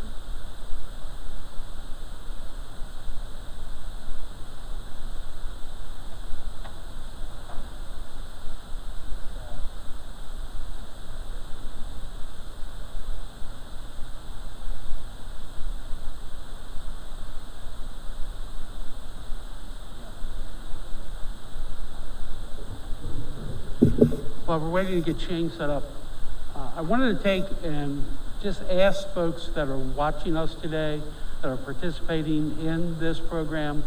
There's over 150 of you out there. This committee has been around a long time, and we are looking for some experts to come join us. We're looking for some new people to bring fresh ideas, new ideas to this committee, so next year's conference can be even better than this year's. So if you have an interest in community risk reduction and fire life safety, fire EMS, code enforcement, public fire safety education, we'd be happy to have you join our committee. Again, we're looking for individuals that are interested, professionals, and are willing to give a little bit of their time to help make this program better so we can continue to see a reduction in loss of life and property in Maryland and improve the quality of life for a lot of folks, and also protect our first responders who go out on a daily basis. So again, please consider joining our committee and helping us get the word out. Once again, here's Mr. Shane Ray. Thank you. Thank you, sir, and thank you for the opportunity. We'll see how this presentation works here. But again, Shane Ray with the National Fire Sprinkler Association.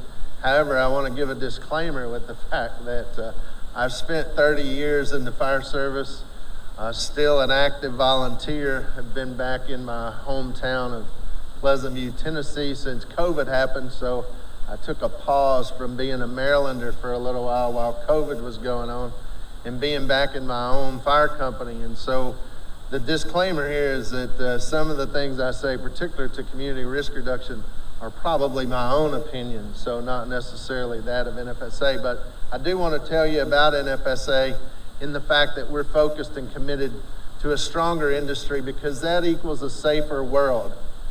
Our mission is very pure, and that's why I work here.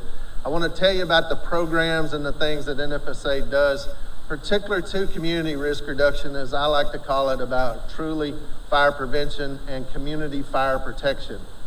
Because as I'll share with when we get on a panel, some of the distractors, I think, that cause us stumbling blocks in community risk reduction. But at NFSA, we don't have those stumbling blocks, and that's what makes us unique. That's why I work here.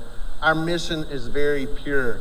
It's been around, our association's been here since 1905, so we are not new. We grew up, as I like to say, with Nfpa, because the standards, the first standard for Nfpa was the sprinkler standard. And so it's very important to our industry. But our mission, though, is to save lives and protect property from fire through the widespread acceptance of the fire sprinkler concept. And as Jim talked earlier, the reason we have to, and I have some video, I hope they work, that shows you that the fire environment today is much different. And you have to have smoke alarms, and I'll show you our fire sprinkler trailers, smoke alarms, fire sprinklers, and firefighters. That's the key. As we say, that's an unbeatable team because of the modern fire environment. We have people scattered out all over the country. I'm happy and proud of our organization with the fact that we have a partner for you wherever you are in the country. We're proud to have our headquarters here in Maryland. We moved from New York from 1914 until 2016. Our offices were in New York State. They're in Maryland now because, as Dr. Clark said earlier, Maryland is one of the leading states on fire prevention and life safety. This is our organization. We have a lot of people to assist you, from things that are of legal nature, from an engineering codes and standards, technical nature, to a political, legislative, and advocacy standpoint. We have partnerships with groups like the National Fallen Firefighters Foundation, Common Voices, the Phoenix Society for Burn Survivors, the Home Fire Sprinkler Coalition. We sit on the advisory board of those things. We have resources that help you, and so please don't hesitate to reach out. This is our fire and life safety program that involves side-by-side burn demonstrations. We have 34 of these units around the country. Number 35 is being delivered as I speak to the state of Florida. I will leave you and go to the state of Florida and conduct a live side-by-side burn demonstration. Again, there's 44. You just said you had 34. We got 34 side-by-side trailers, but we have other trailers, as you see here, and one of them goes back. As it says, there's nothing new under the sun. There's one of those trailers housed here at the Maryland Fire Rescue Institute, and it's been here since probably the 90s, early 90s. Well, our Manufacturers Council still funds these programs, and it's vital to NFSA and our message. But here's our partners at Underwriters Laboratory Fire Safety Research Institute. This is a future 5-cell burn trailer. I'm going to show you some of these. I hope the video plays with some of these. But again, this is the sprinkler side. You can see there's multiple rooms. Those other ones only have 2 cells, one with sprinklers, one without sprinklers. This has 5 cells, so you can see the difference between a closed door, but you can also see the difference with an open door and the fact that all sprinklers don't go off, right? A vital part of our message that says they all don't go off. So as you watch Hollywood movies, you see new commercials come out. I like to say, if we spend $1 million a year on fire prevention messaging, in one commercial, Burger King can screw that all up. So we work hard to try to counter that, and we have many partners. This is the side without sprinklers, but you can see in that one slide there that the baby bed in the door with the door closed, what a difference it makes from the sprinklered room to the non-sprinklered room, and with the door. This is us. It's not everybody gets to burn things on Times Square in New York City, so it's an honor to be able to do that. This is with our advocates, Common Voices, who have lost loved ones to fire. And this is us doing a side-by-side demonstration live on TV. We've done this for Good Morning America. I could go on and on showing clips with these things. Let's see if I can get this thing to play and sound.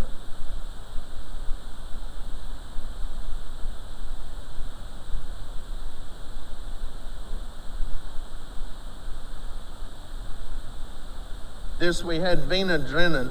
Vina Drennan is a FDNY spouse. She lost her husband, John Drennan, to a fire in New York City in a townhouse. And again, she tells the story better than anyone. That's Captain Drennan there. He lost his life. He spent 40 days in the burn center. Vina tells that story. 2 other firefighters died with him. They died at the fire. He lived 40 days. And this is Vina and Director Steve Kerber. They're inside. While this is going on, we were setting up outside. They're inside. They were supposed to all come outside, but because it rained, I guess this young lady's hair performs differently in rain than mine does. So she didn't want to come outside. So that switched everything.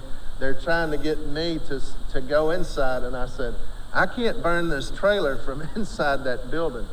So anyway, without the sound, it kind of, we got some good, she tells a story. This is to getting it. So we got to try to get, they tell us we only got 3 minutes, right? So it's like, all right, well, they give us 4 minutes and 16 seconds. Because once you get one of these mobile burn units going, they're not stopping the cameras until that fire does what it's supposed to do.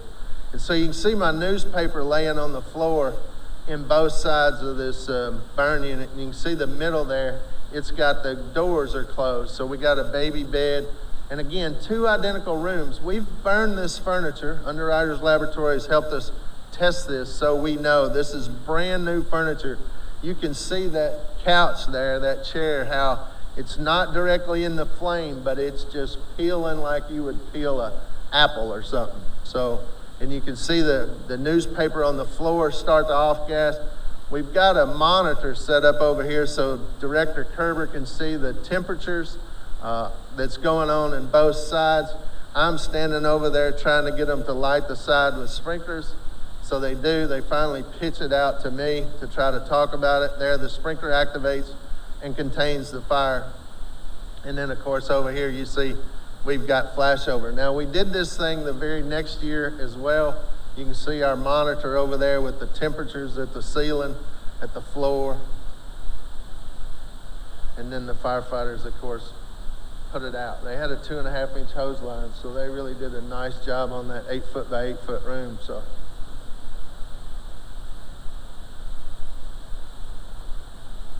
This is us. We're doing a program for design and spaces. So Chief Bill Killen, a good Marylander himself, who was in charge of all the naval forces, Air Force, Navy firefighters, he wanted his home retrofitted. He lives up in East Tennessee, and this is us retrofitting his home because he wrote a book about the astronaut rescue team, which he's one of the 4 surviving members that are still living in that. So we just did this program. This program is going to air during Fire Prevention Month, or Fire Prevention Week this year. I think October the 6th.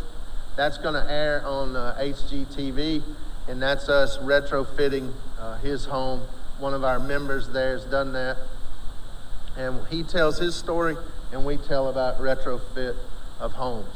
This is a piece. We did a burn for them. We've also burned houses. The first part of that is us burning a house in Tennessee for the Design and Spaces program, and this is burn. This is our trailer that's in New Jersey, and that's them conducting a burn for the television show. Now I want to run through this to show you that says this is what's different with fire. So this room is a test we did in 2015. So the other piece is that's changed in fires is the residential code and the energy code. So this is us testing with a house after we did it. This is at Underwriters Laboratories, big facility in Northbrook, Illinois. So while we were doing firefighter testing, we said, hey, let's see how this performs with a sprinkler and without sprinkler with a new modern construction. Where the cameras are set up in here, the ceiling's 23 feet high. So this room's, I think, 14 by 16. So this has got, you can see it up here, it's got an extended coverage, concealed sprinkler. And now what our partners at UL do so well, UL is to test by knowing. So we have to be able to recreate whatever we do in one thing, we have to be able to do it again. And you'll see how good they are with this. It says, look, we had identical furniture. You can see this room, we're all set up. They ignite the fire there. But now watch how this smoke builds up. Now it's one thing when we set the drapes on fire, and Director Kerber's told us that says we get a fast fire. Now Jim showed us that really happens, right? Because the candle caught the curtains over the ceiling. Well, this is what happens if you get a candle on a smoldering fire in that couch. It produces a lot more smoke than we're accustomed to with a fast, free-burning fire. And look at the volume of smoke already in that room. That's coming out above our heads, going up to fill up that space that's 23 feet wide. Now you'll see how it advances, how it starts to even catch the top of these curtains over here on fire. And so as this fire's building up, you're thinking, well, that sprinkler activates at 155 degrees. The cover plate falls off at 135. We know the top of that smoke layer over there by those curtains are probably over 600 degrees at this point. But now you're going to see the cover plate fall off. You've got a fire behind the couch, on the couch, under the couch. And it's like, well, why isn't this going off? And it's like, there went the cover plate. It just dropped off. And now the sprinkler activates and contains this fire. It contains the fire to the room of origin. It does not spread outside, but there's almost zero visibility on that second floor. So this is why smoke alarms, get out, stay out, close the door, fire sprinklers to contain that fire to the room of origin, and firefighters. The firefighters, if you was on that second floor, you would need to be rescued. You would want to separate yourself. We get our 911 dispatchers to be trained to tell you, if you can't get out, if you can't see, don't go. Close the door.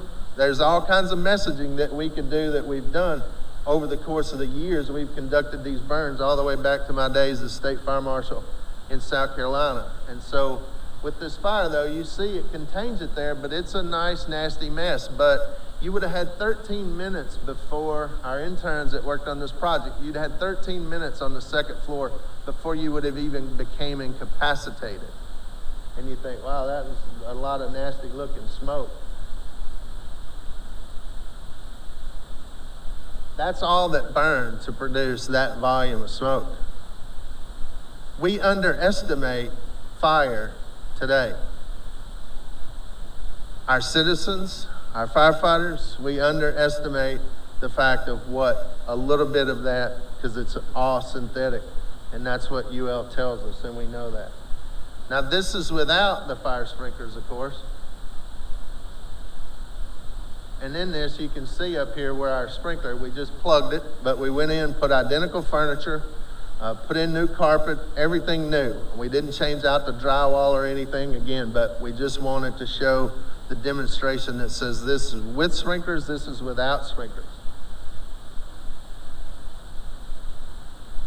And look, they do a great job because look, the curtains catch, the curtains ignite. You would think you're seeing the same fire, same timeline in this thing, and that's where we can't do these things without our partners there. And they let us know, this is what the fire dynamics about. You provide the sprinklers. In this case, we don't have sprinklers, and you see that the fire performs the same way.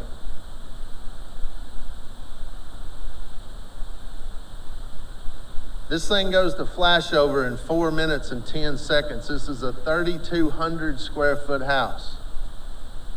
The temperature in there increased 1,000 degrees in 6 seconds. I told those interns when they were working on this project, I'm like, you all got some wires crossed or some math incorrect. And Dan Madrikowski said, no, Shane, they're right. It amazed us. I wish we'd have changed the window because the window failed sooner than it probably would have. But the only place you could have survived in this 3,200 square foot house after 4 minutes and 10 seconds was someplace you was separated by a door. And you would have had to been rescued from the exterior because the interior would have been too bad even if they'd have contained the fire. These are some of our other mobile demonstration units. This is our live burn and valve trailer. This is what it looks like afterwards. So this is what, I got Taryn Hopkins out here in the crowd with us. Taryn takes this. This is to train inspectors. It's to train firefighters. There's standpipes in the back of this thing. I think I got a better picture. This is the valves inside. There's a wet pipe, a dry pipe, a pre-action, and then you see the residential tank and pump where we can do a demonstration in the front of the unit to flow different kinds of sprinkler heads and conduct a burn. We just obviously don't do flashover in this trailer. That's why we have the side-by-side. But the intent, you could have a fire officer standing there at the valves. You close the door, the firefighters could stand in the back. These valves are functional. You pump it with the fire department connection. That Taryn trains on standpipes. He sits on the 14 committee for Nfpa. So we have a lot of tools and resources that are great to train fire inspectors, firefighter, community risk reduction, fire and life safety inspectors. You name it, we got it. This is behind the scenes. This is burning the houses at the Design and Spaces prop. Every time we do something with somebody, they want us to burn something because it's like, hey, we got 1 million minutes of footage for this, and they're like, oh no, they have to see it themselves. So, and this is Chief Killen with retrofitting his house. He's telling us and showing. He's got his old fire truck over there in the picture. So, but I too want to touch on, you talked about, and Jim talked about this with the high rise, and it's a big push for us. So after the fire, 2 days after Thanksgiving, I believe, or 2 days before Thanksgiving in Minneapolis, a fire happened. 5 people lost their lives in a high-rise fire in Minneapolis. As a result of that, all of this, and hopefully they'll have a vote this week, but this whole infrastructure with this reconciliation bill, Senator Tina Smith put in, she had already in prior to this infrastructure bill, she had a bill in that would have retrofitted all public housing high-rises that would have provided $25 million a year for 10 years. So $250 million to attack the problem of fires in HUD housing. We don't know what the problem is because we don't know how many there are. We don't know how many units are out there. So as a result of all these things, it forced to say, hey, they believe now that there's 577,000 residential units built after 1992, which was the Public Fire and Life Safety Act for Congress that said, hey, you got to sprinkle all these high rises after that.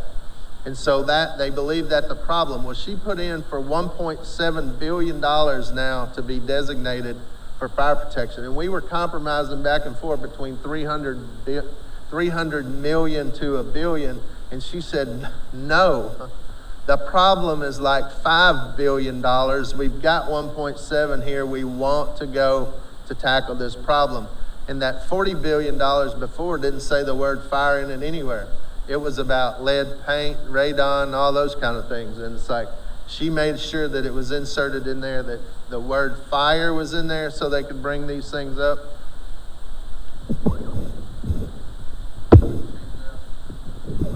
Got a good change out guy here. But she wanted to make sure that that money was in there, and now that $40 billion is up to $70 billion. And so, again, we're working hard on that to make sure that this funding goes to limit those high-risk occupancies to a high-risk population.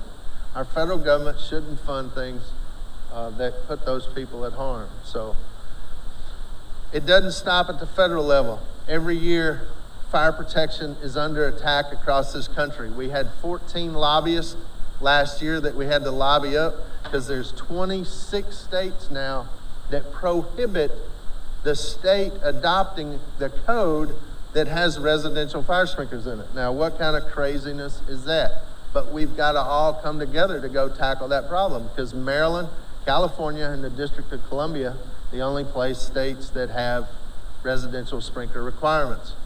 In these other states, we'd just like for the locals to have the option. There's a bill in Massachusetts, though, that would take a commonwealth and give the local communities the right to adopt fire sprinkler legislation. It lets us know. That's how I got here. I was a volunteer fire chief.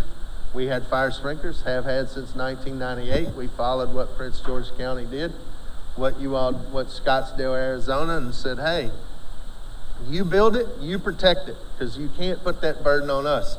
As Jim showed you, as I've showed you, no matter how good or how fast we are, unless you call and we're almost standing there, we just don't get the opportunity to intervene like we used to.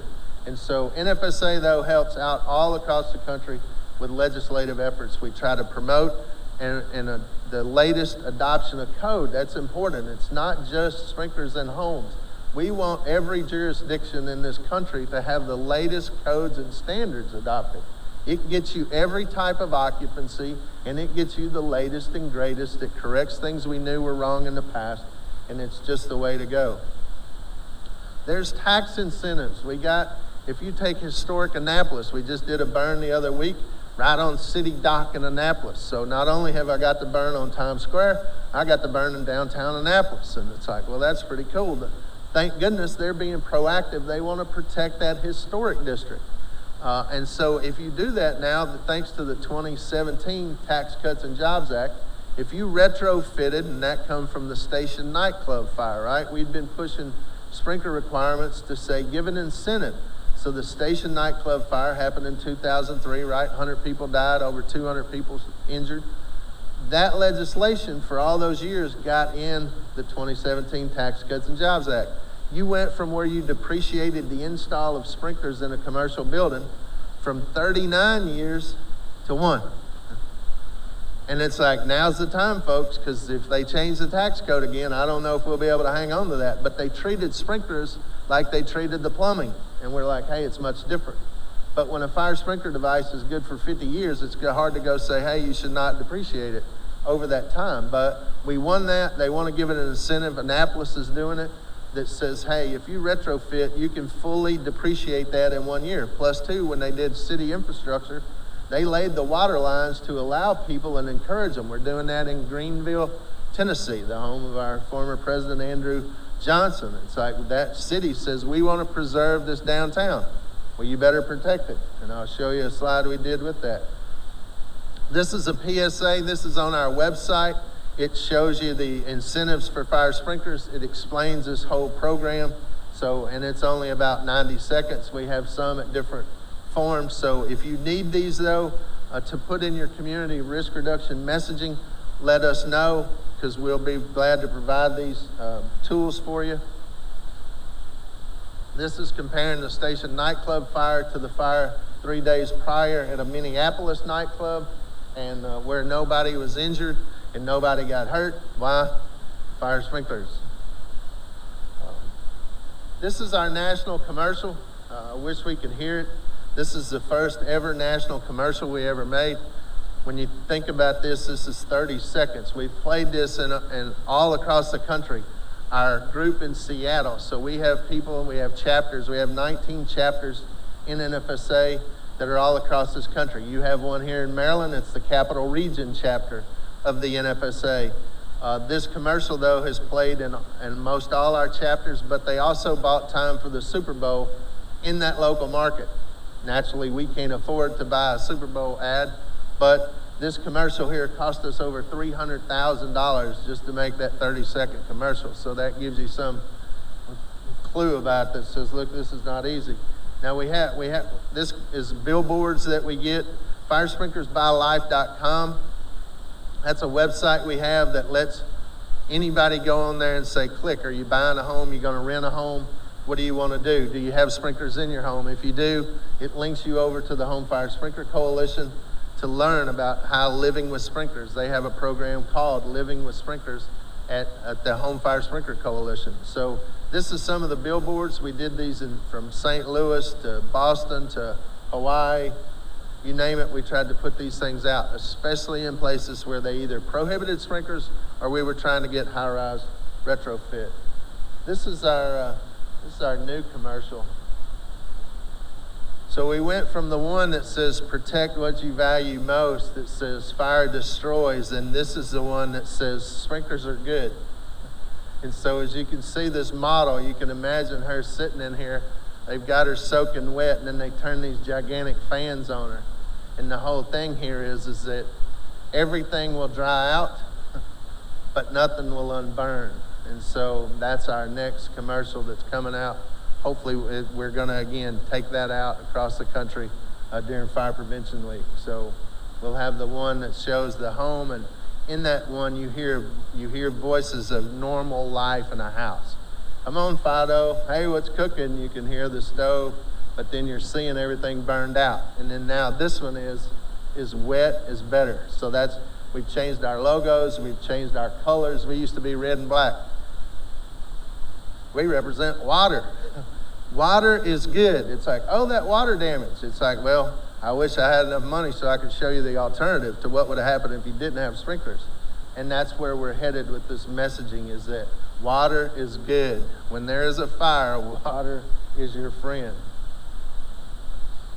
This was us with partnership with the National Fallen Firefighters Foundation and the Truman Legacy Symposium. So the Harry S. Truman Little White House in Key West, Florida, they do a piece on Truman's legacy every year. And for the first time in there, I believe this was the 17th annual. So 17 years they've done things on Russia, the Cold War, civil rights, you name it. Well, they did one for us on fire prevention, because the house there, the Truman Little White House in Key West, Florida, is protected with fire sprinklers. Some of our members went in and updated that, changed out all the sprinkler heads because they'd been in there for a long, long time.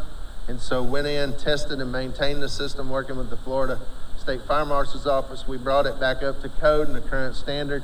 And then they hosted a symposium there about the history. So as Jim talked about the America burning, but President Truman hosted in 1947 the President's Fire Prevention Conference, which is how we got over half the State Fire Marshal's Office in the country. And so we honored that, honored Truman, and then we used that. It's not preserved until it's protected. So having said that, I say thank you. Thank you for the opportunity to spend time with you. I'd love to do that anywhere you need me and help out any way we can. So thank you.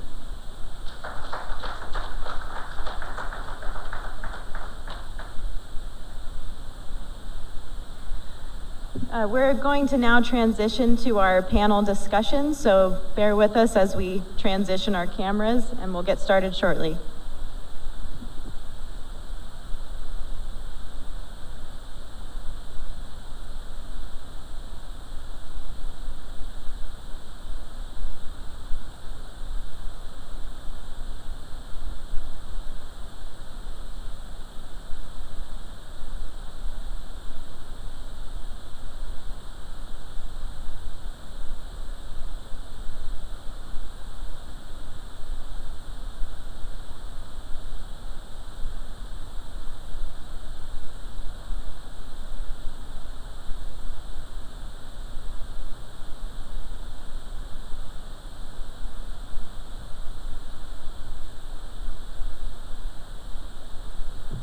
All right.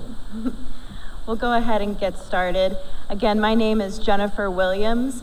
I'm a senior content specialist with UL's Fire Safety Research Institute and have been a part of this Mid-Atlantic Life Safety Committee for many years, and excited to be here this morning with some of our friends you've already heard from this morning with their great presentations.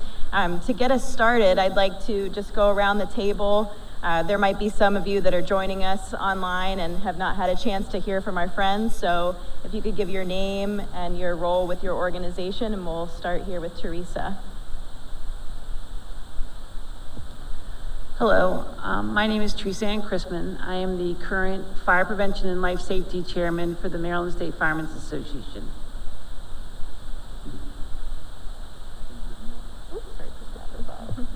And good morning. I'm Jim Resnick. I'm with Montgomery County Fire and Rescue Service. I'm in charge of our Fire Safety for Seniors program, and I'm also the Vice President of the Fire and Burn Safety Coalition of Maryland, also referred to as FASCOM.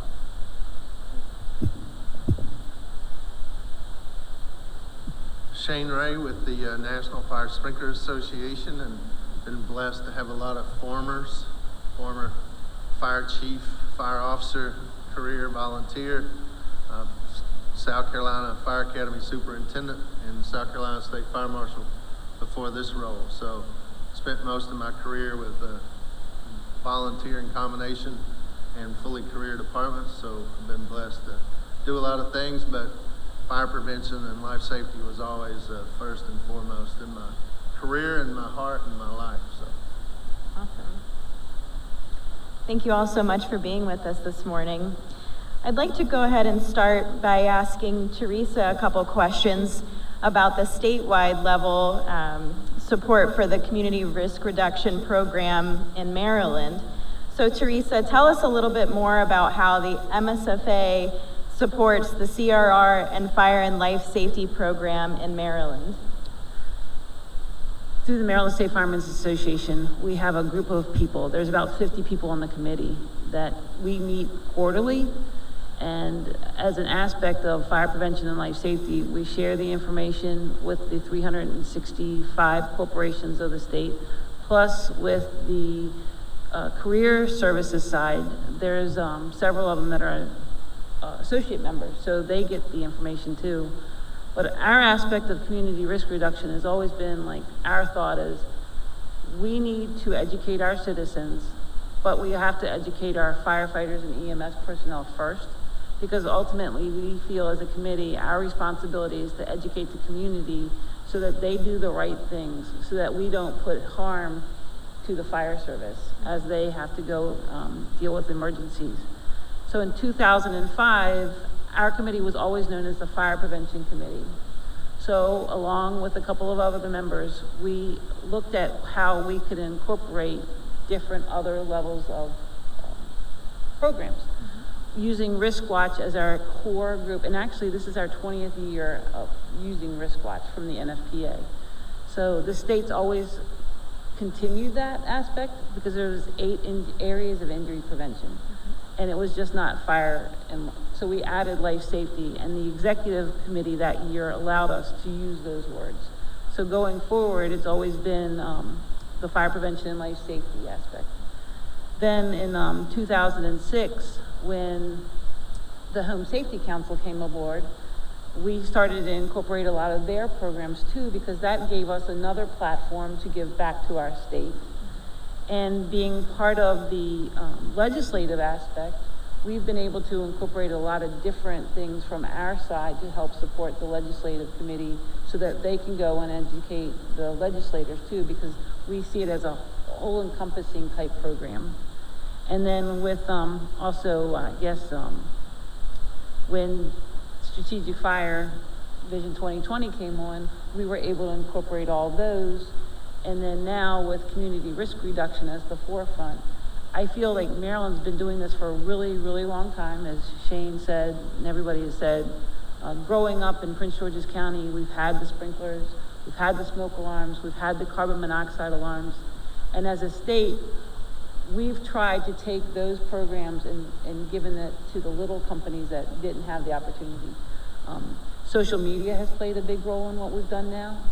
having Jonathan Dayton as our social media person, Richard Snyder, having those forecasts, like we can get our information out there very fast, and it's just taking those nuggets and helping, because I've always said that a simple conversation with someone will create a better outcome for them. Mm-hmm. So that's what our committee tries to do, to help all the other corporations of the state help their communities educate and make a difference. Awesome. Just as Shane said earlier, relationships are important. So as we build relationships with each other in our organizations to work together for the greater goal, it's just as important to build those relationships between our organizations and our communities so that they can begin to understand these important ways that they can protect their families. So tell me a little bit more about the role that the Fire Marshal's Office plays as the state with the state initiatives, especially given your new role coming up. So our committee has always been that thought process to help the Fire Marshal's Office. He has his core group of people, and knowing that we make up the fire service as a whole, we're able to use and get things for him, and we've gotten products made, we've gotten banners made to support each area of the state, and then working with collectively when it comes to different aspects of legislation, we've been there to help him support that also. It's having like unpaid employees at his beck and call when he needed support. Really, that's what our committee is made up of. And it's a unique committee because there's so many different areas of expertise that we have that have helped us. And there's some people that we've lost, and you think they were the forerunners of this. Like, I was 13 when I got into fire prevention. My very first coming to fire prevention meetings was here at Nfpa with the Thurstons. And they said, okay, we're gonna take her. And my mom and dad's like, okay, see you later. And that's what started me, and I think that's what my nugget was, where I saw myself. Prevention, I think, was very important.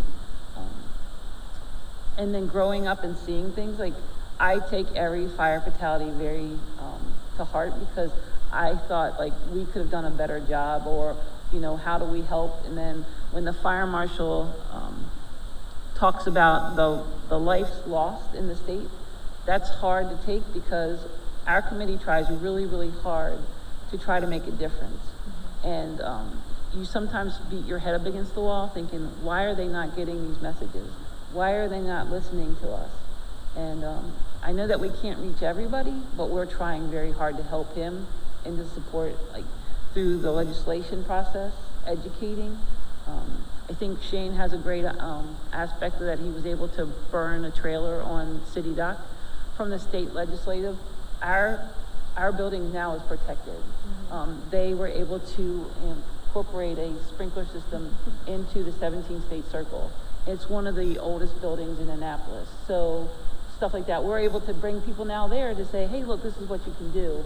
And just having the avenues helps the fire marshal as much as possible is important to us, because our committee really is there for him. Right, and so as the committee is there for the fire marshal, and the fire marshal works with these overarching initiatives, how would you say that those two groups together work with either regions or individual departments throughout the state? So our committee with the 50 people really much touch the whole state. I have people from the Eastern Shore to Western Maryland to Southern Maryland into the central portions of the area, and we're able to bridge out to the fire marshal's offices to help them where their needs are. So we're trying to actively try to get people, and we're looking for members too, you know, like, if you have an interest in this, you can contact us. We would love to have you come on board. So just for our friends that are watching, for anybody that is interested in joining that, when you say contact us, is that contacting the Maryland Fire Marshal's Office? That too, or the Maryland State Firemen's Association, because the president appoints the committees. Okay. And we're at the leisure of the president. I've had the helm. I took it from, I wouldn't say I took it, I think I was told I was going to have it. In 2012, I became the chairman. And Mr. Collins, Bob Collins, who was the chairman for a very, very long time, he's like, Teresa, you're going to do this. I'm like, oh, well, I guess I am. But I think it's really about having the area and the people being a part of it. You know, I might just be the person on paper, but it's the whole committee that does a lot of work, and we do a lot of great work. Awesome. So if you're listening online and you're interested in joining, reach out to Teresa, the MSFA, or the Maryland State Fire Marshal's office. Thank you, Teresa. Thank you. Jim, I'd love to know a little bit more about what Montgomery County's doing, and I know you shared a lot with us already this morning about the senior outreach part of the program, but can you take a step back and give us an overview of what community risk reduction looks like as a whole for Montgomery County? Great question. Thank you for asking. Our community risk reduction program, we don't like using the phrase cradle to grave, but it's almost that way. From even before a child is born,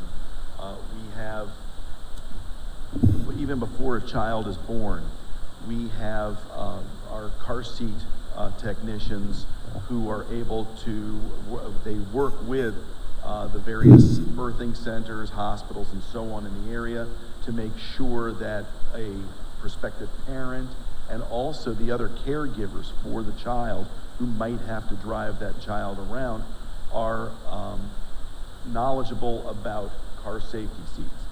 Anthony Ramirez, who's our car seat program lead, does a tremendous job of working with a broad range of communities throughout the entire county on this. When those messages of child passenger safety are being transmitted, as it were, to the people, to the parents, the caregivers, and so on, there's also an opportunity for more not just fire safety, but safety messages. Things about distracted driving, messaging about fire prevention and fire safety.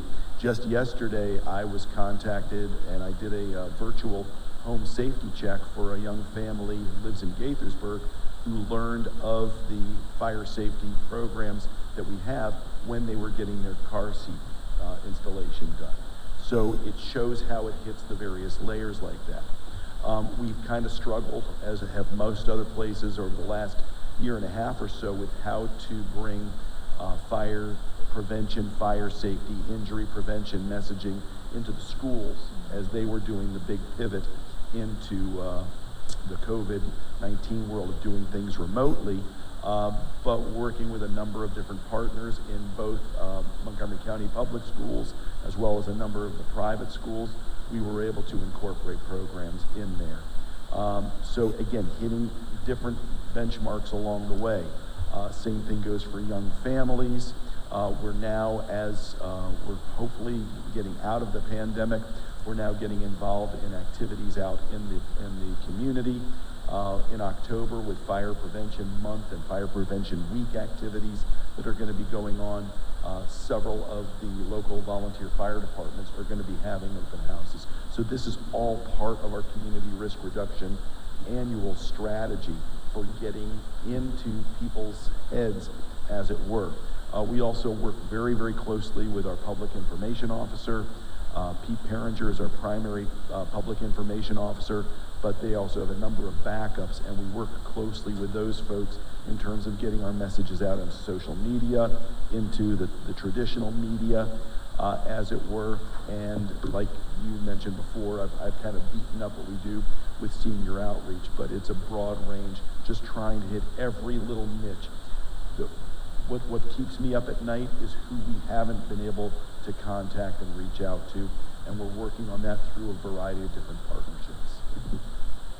Can I add something to that? I think it's important that he just said something. We don't know who we're talking to. About 4 years ago, I took a phone call from the State Department and said, you're going to be educating some refugees coming into your county. Do you have the ability to do that?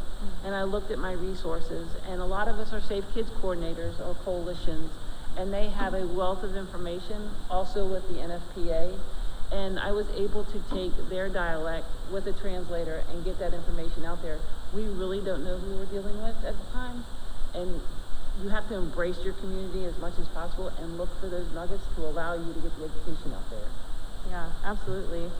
And speaking of resources, Jim, I know Montgomery County is a combination of career and volunteer, and I know that your role is a full-time job in the paid part of the department to do what you do, but how is community risk reduction kind of spread out as a responsibility between career staff, volunteers? I know you mentioned the volunteer departments doing their open houses, but on a day-to-day kind of schedule, what does that look like? How are you all working together? So it's the way we try to do this, like so many other messages, is one message, multiple voices. And if we can stick to those same messages, that's where it comes through. It starts at the top with our fire chief and the messaging that he gets out there, and it trickles down to all parts of the department.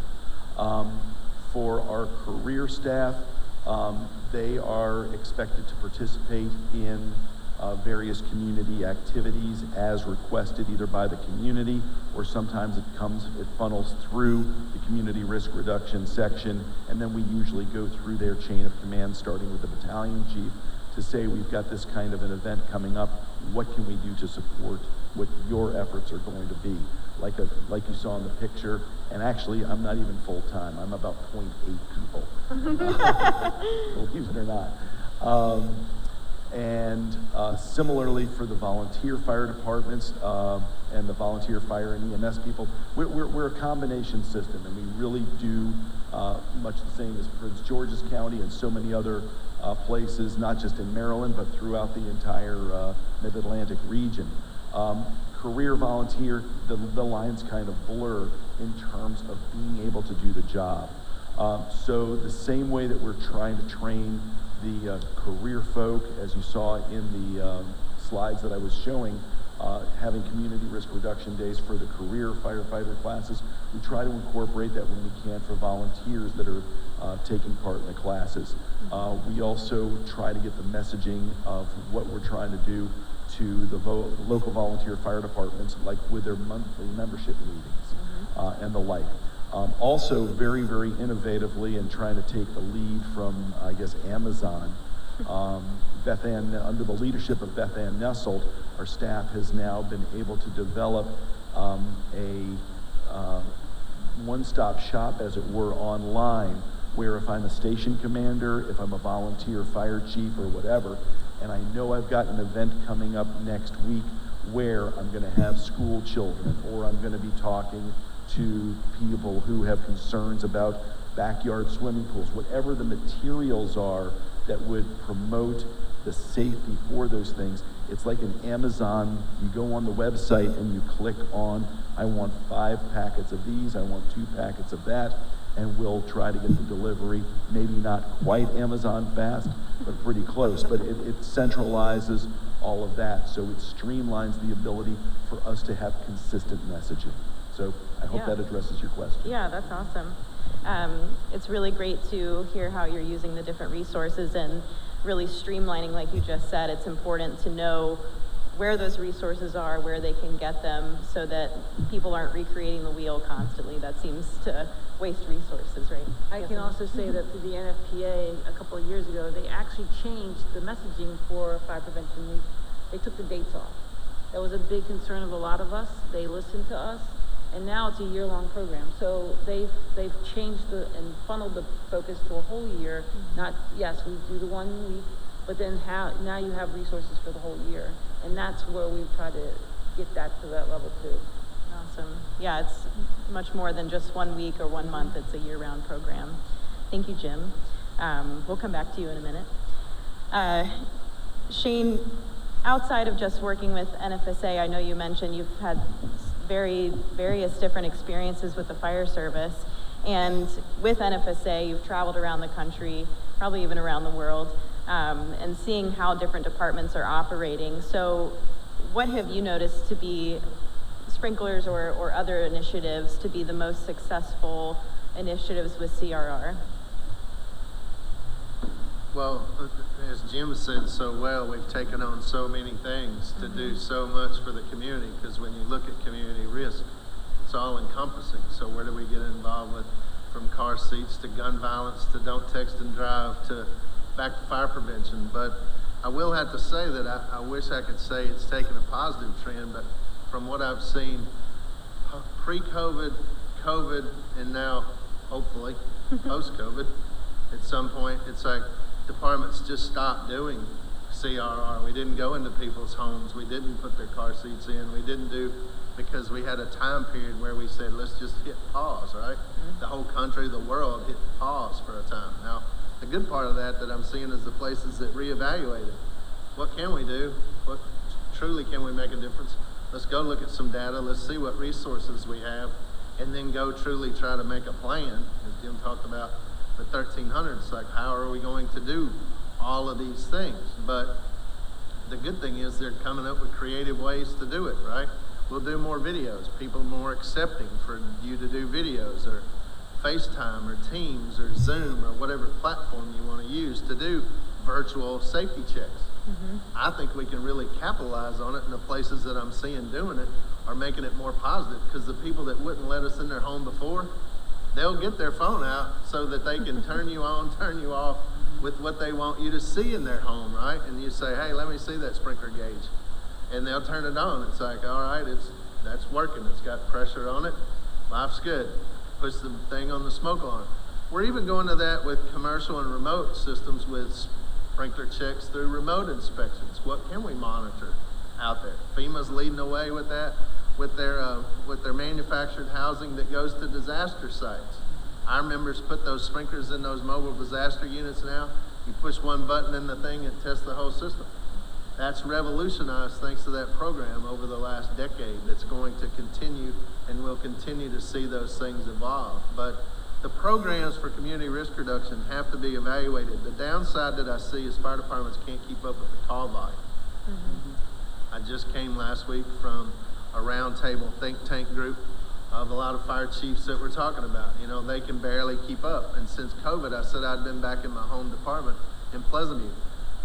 As the fire chief there, I was proud to say, because of a combination system, that over 50% of our financial budget was spent on prevention.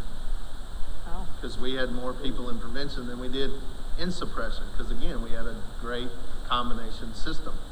And so with that though, those trends have turned. They can't keep up with the call volume. So as the community grows, as the medical calls increase, as all the things that the fire department is responsible for doing on the response side of the house, I'm watching that trend fall off that says we can't do these things anymore.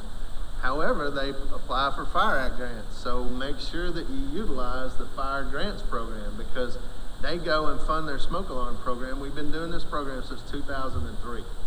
We've been installing sprinklers in all new construction since 2000 and 2003.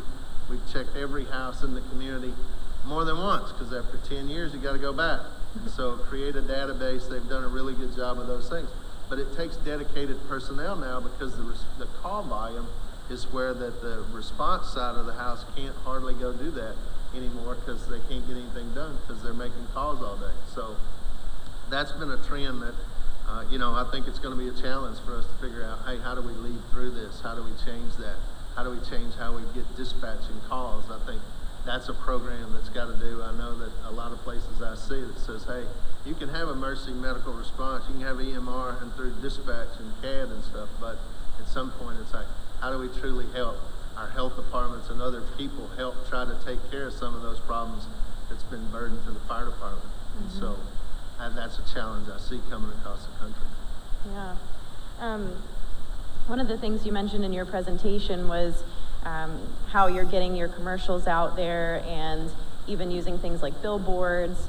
I know you're creating data systems to track everything that you're doing, but in general, how does your team specifically, or maybe in some of your other experiences, how are you tracking the success of your programs to actually be able to say, hey, we are saving lives, this is working? Is there a system to track it, and how are you doing it? Yeah, that's a big challenge for everybody. But for us, we represent you all as AHJs and fire, but our members are predominantly for-profit companies who are always talking about what's the ROI, what's our return on investment, right? So how do you know that? But the technology exists, and we use a lot of new tools. We've spent a lot of money on that data, is to say, hey, we know when you come to our website, that firesprinklersbylife.com, that's what most places know as a sales funnel that says, hey, Teresa Ann clicked on this thing 5 times. She stopped answering questions right here. That's the power of our phone, the technology to see, to bring them to us. And then so now too, we have software that will automatically send you an email that says, hey, what can we help you with? A lot of fire departments don't have those resources, but it's coming to where now it's not that costly, right? We also have with legislative tracking, with voter voice, it's a thing that we can do a blast. We send one link, you can do a massive campaign that anybody could share with their friends and family and to become advocates for a cause. So that's how we're trying to utilize those tools and try to utilize the data that we have to see, hey, where's the problem? And then too, we in our chapters, and then Nfpa has the fire sprinkler coalitions that are out there. And I know like in Delaware, Paul Eichler does a really good job over there. And if he had more resources, he could do a lot more. Those are the places where we want to try and go and make an investment. But not only do we have the Capital Region chapter of NFSA here, we also have the Penn-Jerdale chapter. So speaking of the Mid-Atlantic region, we have a Mid-Atlantic conference ourselves. We have a chapter that covers the Pennsylvania, New Jersey, Delaware area. So we try to put a lot of resources into those programs to see how effective they are. And again, ultimately, it still takes legislation to require the current code that has smoke alarms, fire sprinklers, and adequate firefighters. So to help you or help Maryland with Delaware, the MSFA's executive committee last time just announced that they will be transferring one of our trailers to Delaware, to the Delaware Fire School, so that they have the ability to do the same thing. Because Delaware has a very unique sprinkler law. You actually have an opt-out option that you can take it or you don't have to take it. Yeah. And with that educational component, we're able to help Delaware, so we're trying to help everybody where we can. Awesome. Thank you, Jean. This is a question for any of the 3 of you. This is a question for any of the 3 of you. We've talked a little bit about successful programs and tracking success, but what are some of the roadblocks that you've come across in your experience to being able to push a program forward or getting buy-in from the department? And this is not to focus on the negative, but more for anybody that's watching to be able to relate to that and see maybe how they can overcome one of those roadblocks. I'll kick off. Sure.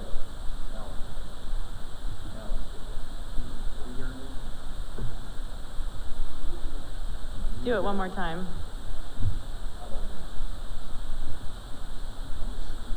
I'm going to steal your mic, but I will give it back. Thank you.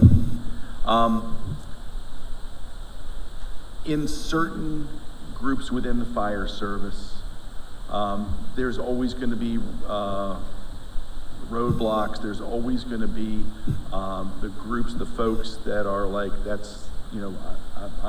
I'm here to put out fires. I'm here to respond to fires and things like that, and that's all I want to do. And talking to the public is not my forte. And it's true, honestly, and for any of us who are in any kind of a position, not every person is going to be really good at every aspect of it.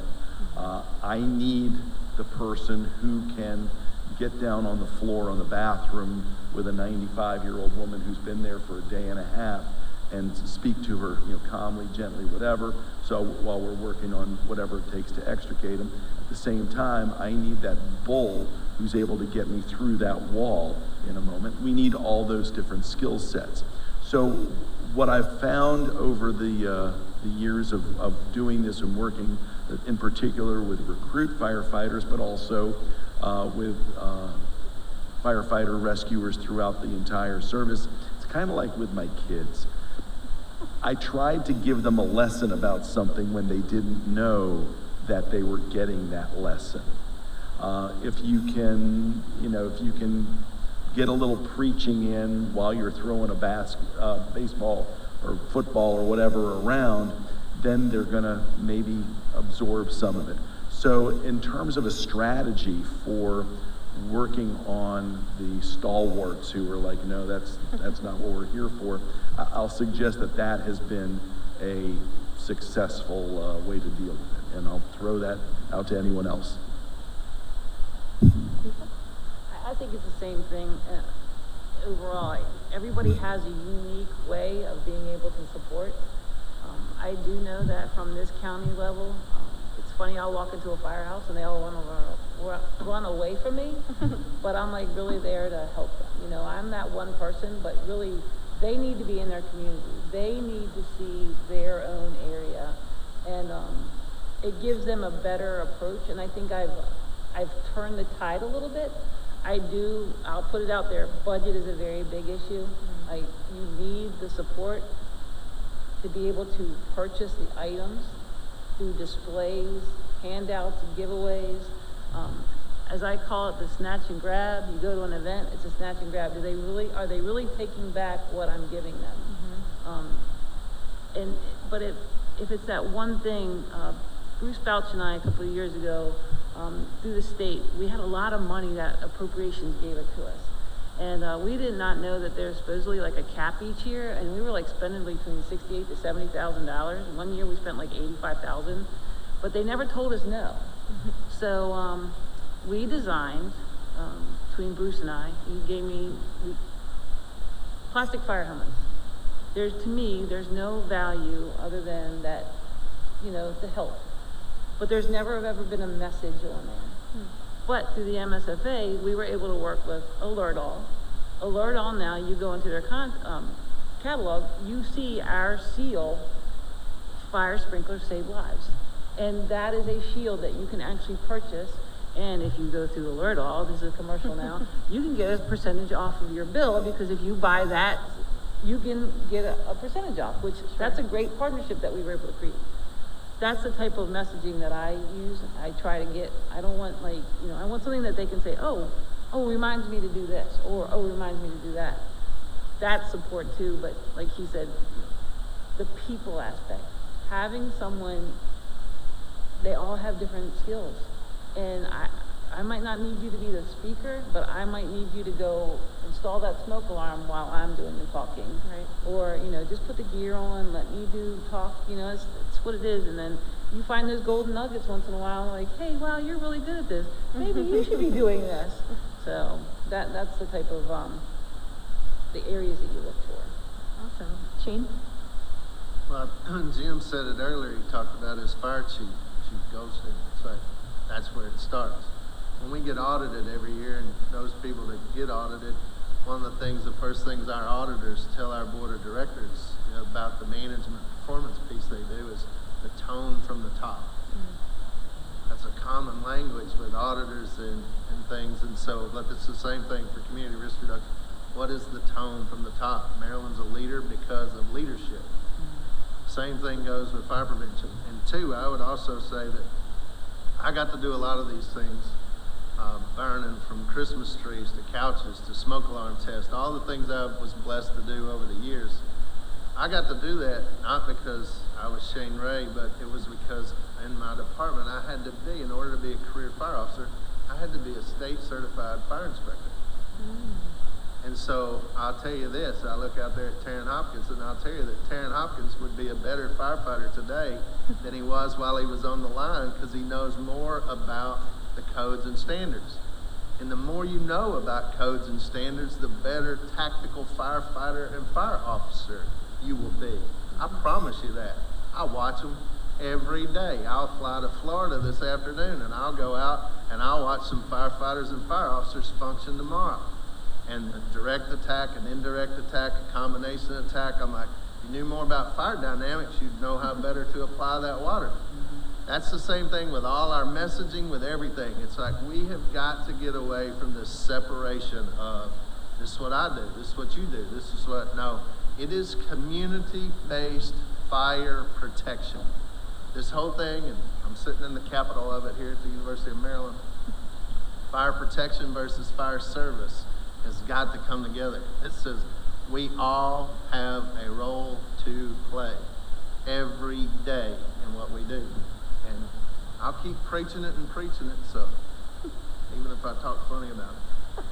No, I think you bring up a great point, and we do all share that role, and it's very important that that message is also being given during time of recruitment. You know, if you're only recruiting for firefighters and EMTs, you're kind of missing the mark, because there are a lot of people out in the community that think, oh, I'm not physically fit enough for that, or, oh, I just don't know if that's my thing. But maybe just sitting and talking to a fellow member in the community about fire safety, maybe that is their thing. They just don't realize that it's an opportunity. So that's a really great point that you bring up. So Branchville, using Branchville as an example, they have a firefighter, well, he's not a fireman, he's an administrative member there. He is deaf. He can partially hear, but he's part of their social media team. So he's been able to incorporate all these different areas, and he used the community. They use the community, and that's his way of giving back. So that's, you don't have to have all the skills, but you have that nugget, and that's what you're looking for. Absolutely. It looks like we're closing in on our time here. So in wrapping up, I'd love to just kind of highlight some of the takeaways, and if there's any last words, you know, please feel free to jump in. But consider adding community risk reduction type positions to your recruitment. Whether you're volunteer or career or combination department, there are people out there that want to serve, they just don't know there's an opportunity. Look for government grants that can help you actually do these programs. We hear a lot of times that budgets are an issue keeping you from having these programs, to buy the materials, to pay for the staffing, but there are grants available for you. Also take advantage of national organizations. We have Shane here with Nfpa. I'm not here to talk about our organization, but I'll give a small plug. The Fire Safety Research Institute, we have a lot of resources for firefighter safety and public fire safety, and we've created all of these materials to give away so that departments can utilize them, especially knowing that budgets are an issue. So lean on your national organizations, lean on your fellow fire service members, knock on their door, ask them what are they doing. That's why we're all here today for this conference, to talk about best practices and what we've all learned. So ask what they're doing. Don't recreate the wheel, because someone's probably already started something that you can tag on to. Jim, looks like you want to say something. I gotta throw out one more plug real quick for the Fire and Burn Safety Coalition of Maryland, or FABSCOM. Our logo is on this lovely bag right here. FABSCOM is out here for anyone in Maryland, and it's been mentioned before, from the Eastern Shore to Western Maryland to everywhere in between. We have a lot of programs out there to support our local firefighters, of our local fire departments in our local communities. One of them is the program for people that are deaf or hard of hearing. We have alarms that connect wirelessly to a bed shaker. We're looking into a program with oxygen tubing, fire breaks, fire safe cannula valves, so it'll prevent a fire from growing and promulgating a fire in the event that the fire involves oxygen tubing. So look at fabscom.org. Thank you. And the last thing from the MSFA, through the Appropriations Committee and the Fire Commission, the association is going to receive a $50,000 grant for fire and smoke alarms and carbon monoxide alarms. Working with Chief Sarnecki, we're waiting to find out how we're going to be able to do that. And I just was, from the MSFA side, we'll send out the information so that people can obtain part of the grant. We don't know exactly what it's going to look like, but once it's done, we'll let everybody know. Great, thank you. Shane, any last comments? If not. You can, NFSA, like you said, has a lot of resources, and you can join as an individual member for $50. So we have we have coloring books for kids, we have tons of brochures for everything from, like we say, from homes to high rises. We have training programs for AHJs, plans review, you name it, we'll try to help you with it. So great, thank you. Thank you. And lastly, I'll just say, for any resources from my organization, fsri.org or closeyourdoor.org. You can learn all about our public safety messages that have been featured in both presentations this morning. Thank you all so much for joining me for this panel discussion. We've had a lot of great points. I really appreciate your time. And I believe this is coming to the end of our conference today. I'm going to turn it over to Mark Bilger so he can close us out. I'll bring you a microphone.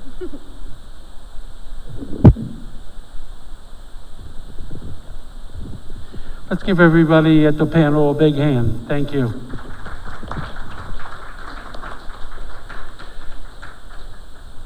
This finishes our program for today. There are items online that you'll be able to go and view different programs. You have 30 days if you wish to receive credit for reviewing those programs. We want to thank everyone that participated today. I want to thank the committee members. Without their help, their support, this would not work. This is our first time doing something like this. Last year, unfortunately, we had to cancel our conference, and we felt it was so important that we went and did a virtual this year. I would encourage you all to join us next year, September. Again, we hope to be live at Johns Hopkins APL, where we've been for many, many years. And we promise that we will have an outstanding program for you to come and join us there. I also still would like to extend an invitation for those folks that are interested in this type of field, this type of programs, to consider joining our committee, bring some fresh ideas and new blood in.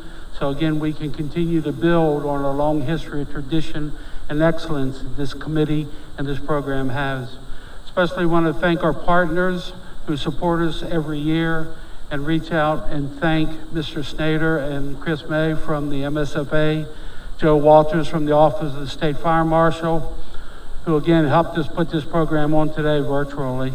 As always, we want you to be safe, wear a mask, wash your hands, and protect yourselves so you can continue to give back to the community in the field of public fire safety education, fire EMS, public safety. Thank you all very much.